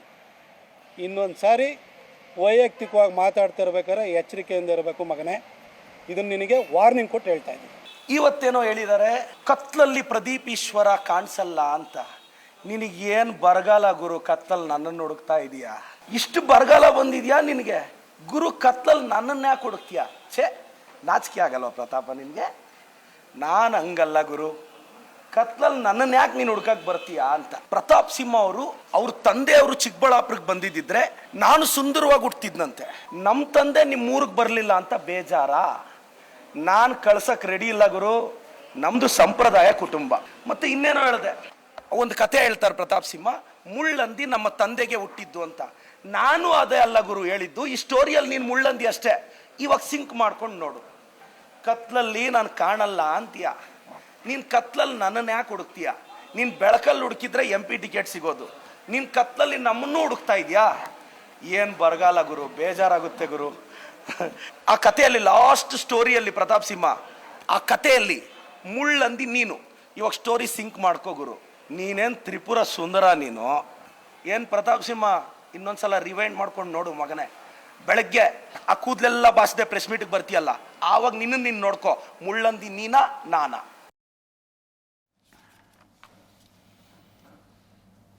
ಏನು ಸಂದೇಶ ಕೊಡ್ತಾ ಇದ್ದೀರಿ ಇಬ್ಬರು ಸೇರ್ಕೊಂಡು?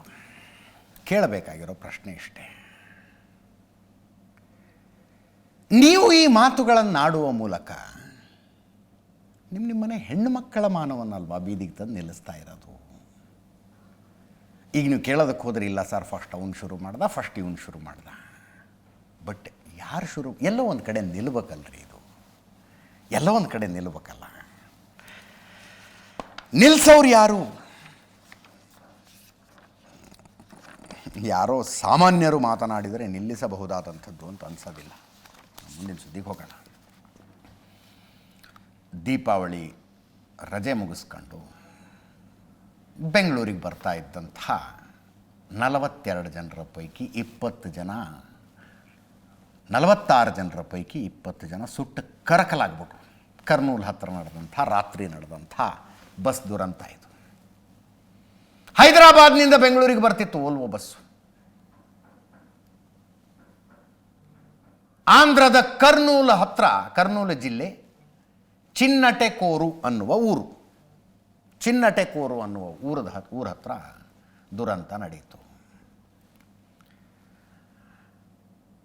ಬೈಕ್ ಹೋಗ್ತಿತ್ತಂತ, ಒಂದು ಓಲೋ ಬಸ್ಸು ಸ್ಪೀಡಾಗಿ ಹೋಗ್ತಿದೆ, ಬೈಕ್ ಹೋಗ್ತಿತ್ತು. ಬೈಕಿಗೆ ಹಿಂದ್ಲಿಂದ ಡ್ರೈವರ್ ಗುದ್ದಿದ್ದಾನೆ.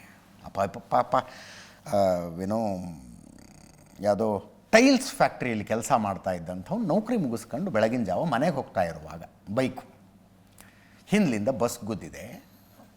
ಯು ಕ್ಯಾನ್ ಅಂಡರ್ಸ್ಟ್ಯಾಂಡ್ ಏನಾಗಿರಬಹುದು ಅಂತ. ಬಸ್ ಗುದ್ದಿದಾಗ ಬೈಕ್ ಕೆಳಗಡೆ ಬಿದ್ದಿದ್ದಾನೆ. ಈ ಬಸ್ ಡ್ರೈವರು, ಅಲ್ಲಿ ನಾವು AI ವಿಡಿಯೋದಲ್ಲಿ ತೋರಿಸ್ತಾ ಇದ್ದೀವಿ, ಕೆಳಗೆ ಬಿದ್ದಾಗ ಬಸ್ ಡ್ರೈವರ್ ತಕ್ಷಣ ನಿಲ್ಲಿಸಿದ್ರೆ ಇದಾಗ್ತಿತ್ತೋ ಇಲ್ವೋ?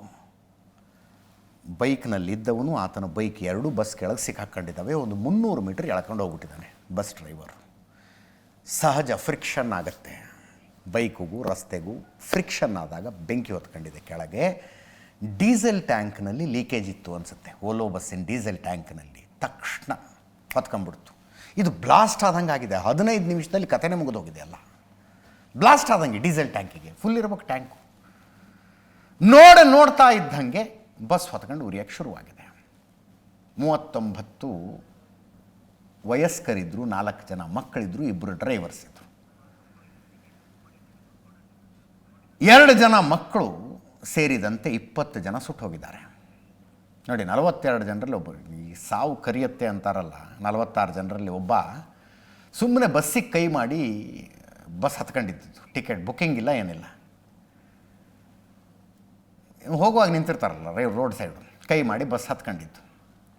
27 ಜನರನ್ನ ಹಂಗೂ ಹಿಂಗೂ ರಕ್ಷಣೆ ಮಾಡಲಾಯಿತು. ಹಿಂದಿಂದ ಒಂದು ಎಮರ್ಜೆನ್ಸಿ ಎಕ್ಸಿಟ್ನ ಗ್ಲಾಸ್ ಹೊಡೆದು, ಒಬ್ಬ ಹುಡುಗ ಹೊಡೆದಿದ್ದಾನೆ ಅದನ್ನು. ಎಲ್ರಿಗೂ ಬದುಕೋದಕ್ಕಾಗಿಲ್ಲ. ಅರ್ಲಿ ಮಾರ್ನಿಂಗ್ ರೀ, ಜೋರು ನಿದ್ದೆಲಿರ್ತಾರೆ. 20 ಜನ, ಅದರಲ್ಲಿ ಒಂದು ಕುಟುಂಬ ಇದೆ, ಪೂರ್ತಿ ಕುಟುಂಬ. ಗಂಡ, ಹೆಂಡತಿ, 2 ಸಣ್ಣ ಮಕ್ಕಳು, 8 ವರ್ಷದೊಂದು ಮಗು, 6 ವರ್ಷದೊಂದು ಮಗು. ಬದುಕದವ್ರದ್ದು ಪುಣ್ಯ. ಒಂದಷ್ಟು ಕಣ್ಣೀರು ಕಥೆಗಳಿದ್ದಾವೆ. ಗಂಡ ಹೆಂಡತಿ 2 ಮಕ್ಕಳು ದುರಂತ ಅಂತ್ಯ ಅಂತಂದಲ್ಲ. ಅನುಷಾ ಅಂತ ಸಾಫ್ಟ್ವೇರ್ ಇಂಜಿನಿಯರ್ ಒಬ್ಬರು ಬೆಂಗಳೂರಿನಲ್ಲಿ. ಅವರ ದೀಪಾವಳಿ ರಜೆ ಮುಗಿಸ್ಕೊಂಡು ವಾಪಸ್ ಬರ್ತಾ ಇದ್ದವರು. ಒಬ್ಬೊಬ್ರದ್ದು ಒಂದೊಂದು ಕಥೆ ಇದೆ ಇದರಲ್ಲಿ. ತಾಯಿ ಮಗ ಸುಟ್ಟು ಹೋಗಿದ್ದಾರೆ. ಈ ನೆಲ್ಲೂರಿಂದ ಇಡೀ ಫ್ಯಾಮಿಲಿ, ಗಂಡ ಹೆಂಡತಿ 2 ಮಕ್ಕಳು. ರಮೇಶ್ ಅಂತ 35 ವರ್ಷ ಗಂಡ, ಅನುಷಾ ಅಂತ 32 ವರ್ಷದ ಹೆಂಡತಿ, ಯಶವಂತ್ ಅಂತ 8 ವರ್ಷದ ಒಂದು ಮಗು, ಮನ್ವಿತಾ ಅಂತ 6 ವರ್ಷದ ಇನ್ನೊಂದು ಮಗು. ಬೆಂಗಳೂರಿನಲ್ಲಿ ಹಿಂದೂಸ್ತಾನ್ ಯೂನಿಲಿವರ್ನಲ್ಲಿ ರಮೇಶ್ ಕೆಲಸ ಮಾಡ್ತಾರೆ. ದೀಪಾವಳಿ ರಜೆ ಮುಗಿಸ್ಕೊಂಡು ವಾಪಸ್ ನೌಕರಿಗೆ ಬರ್ತಾಯಿದ್ರು. ಇಡೀ ಫ್ಯಾಮಿಲಿ ಫೋಟೋ ಇದೆ ನೋಡಿ. ಭುವನಗಿರಿ ಜಿಲ್ಲೆ ವಸ್ತಕೊಂಡೂರು ಗ್ರಾಮದ ಮಹೇಶ್ವರಂ ಅನುಷಾ ರೆಡ್ಡಿ ಅಂತೆ. ಬೆಂಗಳೂರಿನಲ್ಲಿ ಸಾಫ್ಟ್ವೇರ್ ಇಂಜಿನಿಯರ್ ಆಗಿ ಕೆಲಸ ಮಾಡ್ತಾಯಿದ್ರು. ಹಬ್ಬದ ರಜೆ ಮುಗಿಸ್ಕೊಂಡು ವಾಪಸ್ ಬರ್ತಿರುವಾಗ ಸುಟ್ಟು ಕರಕಲು. ಆ ಬೈಕ್ನಲ್ಲಿ ಹೋಗ್ತಾ ಇದ್ದವನ ಹೆಸರು ಶಂಕರ ಅಂತ. ಟೈಲ್ಸ್ ಫ್ಯಾಕ್ಟ್ರಿಲಿ ಕೆಲಸ ಮಾಡ್ತಿದ್ದಂತೆ. ಗ್ರಾನೈಟು, ಪೇಂಟಿಂಗು ಅಂತ ಕೆಲಸ ಮಾಡ್ಕೊಂಡು ಬೆಳಗಿನ ಜಾವ ಮನೆಗೆ ಹೋಗ್ತಾ ಇದ್ದಾಗ ಆಕ್ಸಿಡೆಂಟ್ ಆಗಿರೋದು ಇದು. ಇನ್ನು ಅಮ್ಮ ಮಗ ರಾಮು ಅಂತ ಮಗ, ತೆಲಂಗಾಣದ ಸಂಗಾರೆಡ್ಡಿ ಜಿಲ್ಲೆಯ ಮಗ, ಬೆಂಗಳೂರಿನಲ್ಲಿ ಕೆಲಸ ಮಾಡ್ತಿದ್ದ. ಅಮ್ಮ ಜೊತೆಗೆ ಇರ್ತಿದ್ರು ಅನ್ಸುತ್ತೆ. 2 ತಾಯಿ ಮಗ ವಾಪಸ್ ಬರ್ತಾಯಿದ್ರು ಬಸ್ಸಲ್ಲಿ. ಸ್ಪಾಟ್ ಹೆಂಗಾಗಿದಾವಂದರೆ, ಈ DNA ಟೆಸ್ಟ್ ಮಾಡ್ಬೇಕು, ಹೆಣಗಳ ಗುರುತು ಸಿಗೋದಿಲ್ಲ. ಒಂದಂತೂ ಗುರುತೇ ಸಿಗ್ತಿಲ್ಲ ಅಂತ ಇನ್ನೂ ತನಕ. ನೋಡಿ, ಬ್ಯಾಡ್ ಟೈಮ್ ಹೆಂಗಿರುತ್ತೆ ಅಂದರೆ, ಮುಂದಿನ ಡೋರ್, ಡ್ರೈವರ್ ಪಕ್ಕದಲ್ಲಿ ಏನು ಪ್ರಯಾಣಿಕರು ಹತ್ತಿ ಇಳಿಯೋ ಮಾಡೋದಕ್ಕೆ ಡೋರ್ ಇರುತ್ತಲ್ಲ, ಆ ಡೋರ್ ಜಾಮ್ ಆಗಿಬಿಟ್ಟಿದೆ. ಅದು ಆಟೋಮೆಟಿಕ್. ಡ್ರೈವರ್ ಬಟನ್ ಒತ್ತಿದ್ರೆ ಡೋರ್ ಓಪನ್ ಆಗುತ್ತೆ, ಬಟನ್ ಒತ್ತಿದ್ರೆ ಡೋರ್ ಕ್ಲೋಸ್ ಆಗುತ್ತೆ. ಬೆಂಕಿ ಹತ್ಕೊಂಡ ತಕ್ಷಣ ವೈರ್ ಸುಟ್ಟೋಗ್ಬಿಟ್ಟಿದೆ. ಸೊ ಡೋರ್ ತೆಗಿಯೋಕ್ಕೆ ಬಂದಿಲ್ಲ ಅದರದ್ದು. ಹಿಂದಿನ ಎಮರ್ಜೆನ್ಸಿ ಡೋರ್ದು ಗ್ಲಾಸ್ ಇದೆಯಲ್ಲ, ಒಡಿಬಹುದು, ಬ್ರೇಕೇಬಲ್, ಅದನ್ನು ಈ ಜಯಸೂರ್ಯ ಅಂತ ಒಬ್ಬ ಹುಡುಗ ಒಡೆದಿದ್ದಾನೆ. ಆತ ಒಡೆದಾಗ 7-8 ಜನ ಹಿಂದಿನ ಗ್ಲಾಸಲ್ಲೇ, ಹಿಂದಿನ ಡೋರಲ್ಲಿ ಹಾರ್ಕೊಂಡಿದ್ದಾರೆ. ಇದರಲ್ಲಿ ಹೆಂಗಾಗಿದೆ ಅಂದರೆ, ಮುಂದಿನ ಸೀಟು ಸಾಮಾನ್ಯವಾಗಿ ಬಸ್ ಬುಕ್ ಮಾಡುವಾಗ ಧಡಿಕೆ ಆಗಬಾರ್ದು, ಕೆಟ್ಟ ರಸ್ತೆ ಇದ್ದಲ್ಲಿ ಧಡಿಕೆ ಆಗಬಾರ್ದು ಅಂತ ಫ್ರಂಟ್ ಕೊಡಿ ಫ್ರಂಟ್ ಇದ್ದವರು ಸತ್ತೋಗ್ಬಿಟ್ರು. ಇದರಲ್ಲಿ ಏನೋ ಅನಿವಾರ್ಯ ಕಾರಣಕ್ಕೆ ಸೀಟ್ ಫುಲ್ ಆಗಿದೆ, ಹಿಂದಿನ ಸೀಟ್ ಇದೆ, ಆಯಿತು ಕೊಡಿ ಪರವಾಗಿಲ್ಲ ಅಂತೇನು ಹಿಂದೇನು ಇದ್ರಲ್ಲ, ಅವರು ಬದುಕೊಂಡ್ರು. ಜಯಸೂರ್ಯ ಅನ್ನೋನು ಹೇಳ್ತಾನೆ. ಮುಂದಿನ ಸುದ್ದಿಗೆ ಹೋಗೋಣ. ಬಿಹಾರ ಎಲೆಕ್ಷನ್ನು ಅದರದ್ದೆಲ್ಲ ಇತ್ತು, ನಾಳೆನೂ ನೋಡ್ಕೋಬಹುದು. ಇನ್ನೊಂದು ಇಂಟ್ರೆಸ್ಟಿಂಗ್ ಸುದ್ದಿ ನಿಮಗೆ ಹೇಳಬೇಕಾಗಿರುವಂಥದ್ದು, ದೀಪಾವಳಿ ಮುಗೀತಲ್ಲ, ದೀಪಾವಳಿಯಲ್ಲಿ ಹಬ್ಬದ ವ್ಯಾಪಾರ ಎಷ್ಟಾಯಿತು ಅಂತ ಒಂದು ಸಂಖ್ಯೆ ಸಿಗುತ್ತೆ. ಈ ಸಲ ಆ ಸಂಖ್ಯೆಯ ಬಗ್ಗೆ ವಿಶೇಷ ಆಸಕ್ತಿ ಯಾಕಿತ್ತು ಅಂದರೆ, GST ಸ್ಲ್ಯಾಬ್ಗಳನ್ನು ಮರ್ಜ್ ಮಾಡಿದ ನಂತರ 99% ವಸ್ತುಗಳ ಬೆಲೆಗಳು ಇಳಿದಿದ್ದಾವೆ. ಹಿಂಗಿದ್ದಾಗ ಟೋಟಲ್ ವ್ಯಾಪಾರ ಜಾಸ್ತಿ ಆಗುತ್ತಾ ಕಡಿಮೆ ಆಗುತ್ತಾ ಕುತೂಹಲ ಇತ್ತದು. ಈ ಸಲ ಹೈಯೆಸ್ಟ್ ಅಂತೆ 6.5 ಲಕ್ಷ ಕೋಟಿ ರೂಪಾಯಿಯ ದೀಪಾವಳಿ ವ್ಯಾಪಾರ ನಡೆದಿದೆ ಅಂತ. ಕಳೆದ ಸಲಕ್ಕೆ ಹೋಲಿಸಿದರೆ 25% ಇನ್ಕ್ರೀಸು. 6.5 ಲಕ್ಷ ಕೋಟಿಯ ವ್ಯಾಪಾರ ಕಳೆದ ಸಲಕ್ಕೆ ಕಂಪೇರ್ ಮಾಡಿ 25% ಇನ್ಕ್ರೀಸ್. UPI ವ್ಯವಹಾರ ಕೂಡ ಹಾಗೆ ಜಾಸ್ತಿ ಆಗಿದೆ. 3 ದಿನದಲ್ಲಿ 215 ಕೋಟಿ ಟ್ರಾನ್ಸಾಕ್ಷನ್ಸ್, ರೂಪಾಯಿ ಅಲ್ಲ ಟ್ರಾನ್ಸಾಕ್ಷನ್ಸ್. ನೋಡಿ, ಕಳೆದ ಸಲ ದೀಪಾವಳಿಗೆ 4,24,000 ಕೋಟಿಯ ವಹಿವಾಟಾಗಿತ್ತು, ವ್ಯಾಪಾರ ಆಗಿತ್ತು. ಈ ಸಲ ಅದು 6.5 ಲಕ್ಷ ಕೋಟಿ ದೀಪಾವಳಿ ವ್ಯವಹಾರ. ಅಂದರೆ GST ಸ್ಲ್ಯಾಬ್ ಮರ್ಜ್ ಮಾಡಿದ್ದು ಒಂದು ಉತ್ಸಾಹ ಹೆಚ್ಚಿಸಿದೆ ಅನ್ನೋದಕ್ಕೆ ಸಾಕ್ಷಿಗಳು ಸಿಗ್ತಾ ಇದ್ದಾವೆ. 6,05,000 ಕೋಟಿ, ಅದು ಗ್ರಾಫಿಕ್ ಎರರ್, ಅದು 6.5 ಲಕ್ಷ ಕೋಟಿ ಅಲ್ಲ, 6,05,000 ಕೋಟಿ. ಕಳೆದ ಸಲಕ್ಕೆ ಹೋಲಿಸಿದ್ರೆ ಎಷ್ಟು ಜಾಸ್ತಿ ನೀವೇ ಲೆಕ್ಕ ಹಾಕೊಳ್ಳಿ, 4,24,000 ಕೋಟಿ ಕಳೆದ ಸಲ. ಮಾರುತಿ ಸುಜುಕಿ ಕಾರುಗಳು, ಸುಮ್ಮನೆ ಕಾರಿಂದ ಒಂದು ನಂಬರ್ಸ್ ಕೊಟ್ಟಿದ್ವಿ ನಿಮಗೆ, 3 ದಿವಸದಲ್ಲಿ 51,000 ಕಾರುಗಳನ್ನು ಮಾರುತಿ ಸುಜುಕಿ ಒಂದೇ ಬುಕ್ ಮಾಡಿದೆ. ಕಳೆದ ಸಲಕ್ಕೆ ಹೋಲಿಕೆ ಮಾಡಿದರೆ 22% ಜಾಸ್ತಿ. ಕಳೆದ ದೀಪಾವಳಿಯ 3 ದಿವಸಕ್ಕೆ ಹೋಲಿಸಿದ್ರೆ ಮಾರುತಿ ಕಾರು 22% ಜಾಸ್ತಿ ಸೇಲ್ ಆಗಿದ್ದಾವೆ. ಹೋಂಡಾ ಕಳೆದ ಸಲಕ್ಕೆ ಹೋಲಿಸಿದ್ರೆ 20% ಜಾಸ್ತಿ ಸೇಲ್ ಆಗಿದ್ದಾವೆ. 14,000 ಕಾರು ಬುಕ್ ಮಾಡಿದೆ ಅಂತೆ ಹೋಂಡಾ ಕಂಪನಿ. ಇನ್ನು UPI ವ್ಯವಹಾರ ಕಳೆದ ಸಲ ಟೋಟಲ್ 74 ಕೋಟಿ ಟ್ರಾನ್ಸಾಕ್ಷನ್ಸ್ ಆಗಿತ್ತು. ಇದು ಟೋಟಲ್ ಅಮೌಂಟ್ ಅಲ್ಲ, ನಂಬರ್ ಆಫ್ ಟ್ರಾನ್ಸಾಕ್ಷನ್ಸ್. ನೀವು ಏನೋ ಒಂದು ವಸ್ತುವನ್ನು ಖರೀದಿ ಮಾಡಿ ಒಂದು QR ಕೋಡನ್ನು ಸ್ಕ್ಯಾನ್ ಮಾಡಿ 100 ರೂಪಾಯಿ ನೀವು ಪೇಮೆಂಟ್ ಮಾಡಿದ್ರೆ ಒಂದು ವ್ಯವಹಾರ ಅಂತ ಆಯ್ತದು. ಒಂದು ವ್ಯವಹಾರ ಅದು. 1,000 ರೂಪಾಯಿ ಮಾಡಿದೊಂದು ಒಂದು ವ್ಯವಹಾರ, 10,000 ಮಾಡಿದೊಂದು ಒಂದು ವ್ಯವಹಾರ. ಹಾಗೆ ಕಳೆದ ಸಲ 74 ಕೋಟಿ ವ್ಯವಹಾರಗಳಾಗಿದ್ವು. ಈ ಸಲ 215 ಕೋಟಿ ಟ್ರಾನ್ಸಾಕ್ಷನ್ಸ್ ಆಗಿದೆ UPIನಲ್ಲಿ. ದೀಪಾವಳಿ ದಿನ ಒಂದೇ 74 ಕೋಟಿ ವ್ಯವಹಾರಗಳು. ಟೋಟಲ್ 3 ದಿವಸದಲ್ಲಿ 215 ಕೋಟಿ ವ್ಯವಹಾರ ಆಗಿದೆ. ಇನ್ನು ಶಿವಕಾಶಿ, ತಮಿಳುನಾಡಿನ ಶಿವಕಾಶಿ, ಈ ಪಟಾಕಿ ಮ್ಯಾಕ್ಸಿಮಮ್ ಭಾರತದಲ್ಲಿ ಮಾರಾಟವಾಗುವ ಪಟಾಕಿಗಳ ತಯಾರಾಗೋದು ಶಿವಕಾಶಿಲೆ. ಅಲ್ಲಿ ಕಳೆದ ಸಲಕ್ಕಿಂತ 1,000 ಕೋಟಿ ಜಾಸ್ತಿ ವ್ಯವಹಾರ ಆಗಿದೆಯಂತೆ. ಕಳೆದ ಸಲ ದೀಪಾವಳಿಗೆ 6,000 ಕೋಟಿಯ ವ್ಯವಹಾರ ಮಾಡಿದರು. ಈ ಸಲ 7,000 ಕೋಟಿ, 1,000 ಕೋಟಿ ಪಟಾಕಿ ವ್ಯವಹಾರನೇ ಜಾಸ್ತಿ ಆಗಿದೆಯಂತೆ. ಇದರೊಂದಿಗೆ ಇವತ್ತಿನ ನ್ಯೂಸ್ ಅವರು ಮುಗಿಸ್ತಾ ಇದ್ದೀನಿ. ನೇರ ದಿಟ್ಟ ನಿರಂತರ ಸುದ್ದಿಗಾಗಿ ನೋಡ್ತಾ ಇರಿ ಏಷ್ಯಾನೆಟ್ ಸುವರ್ಣ ನ್ಯೂಸ್.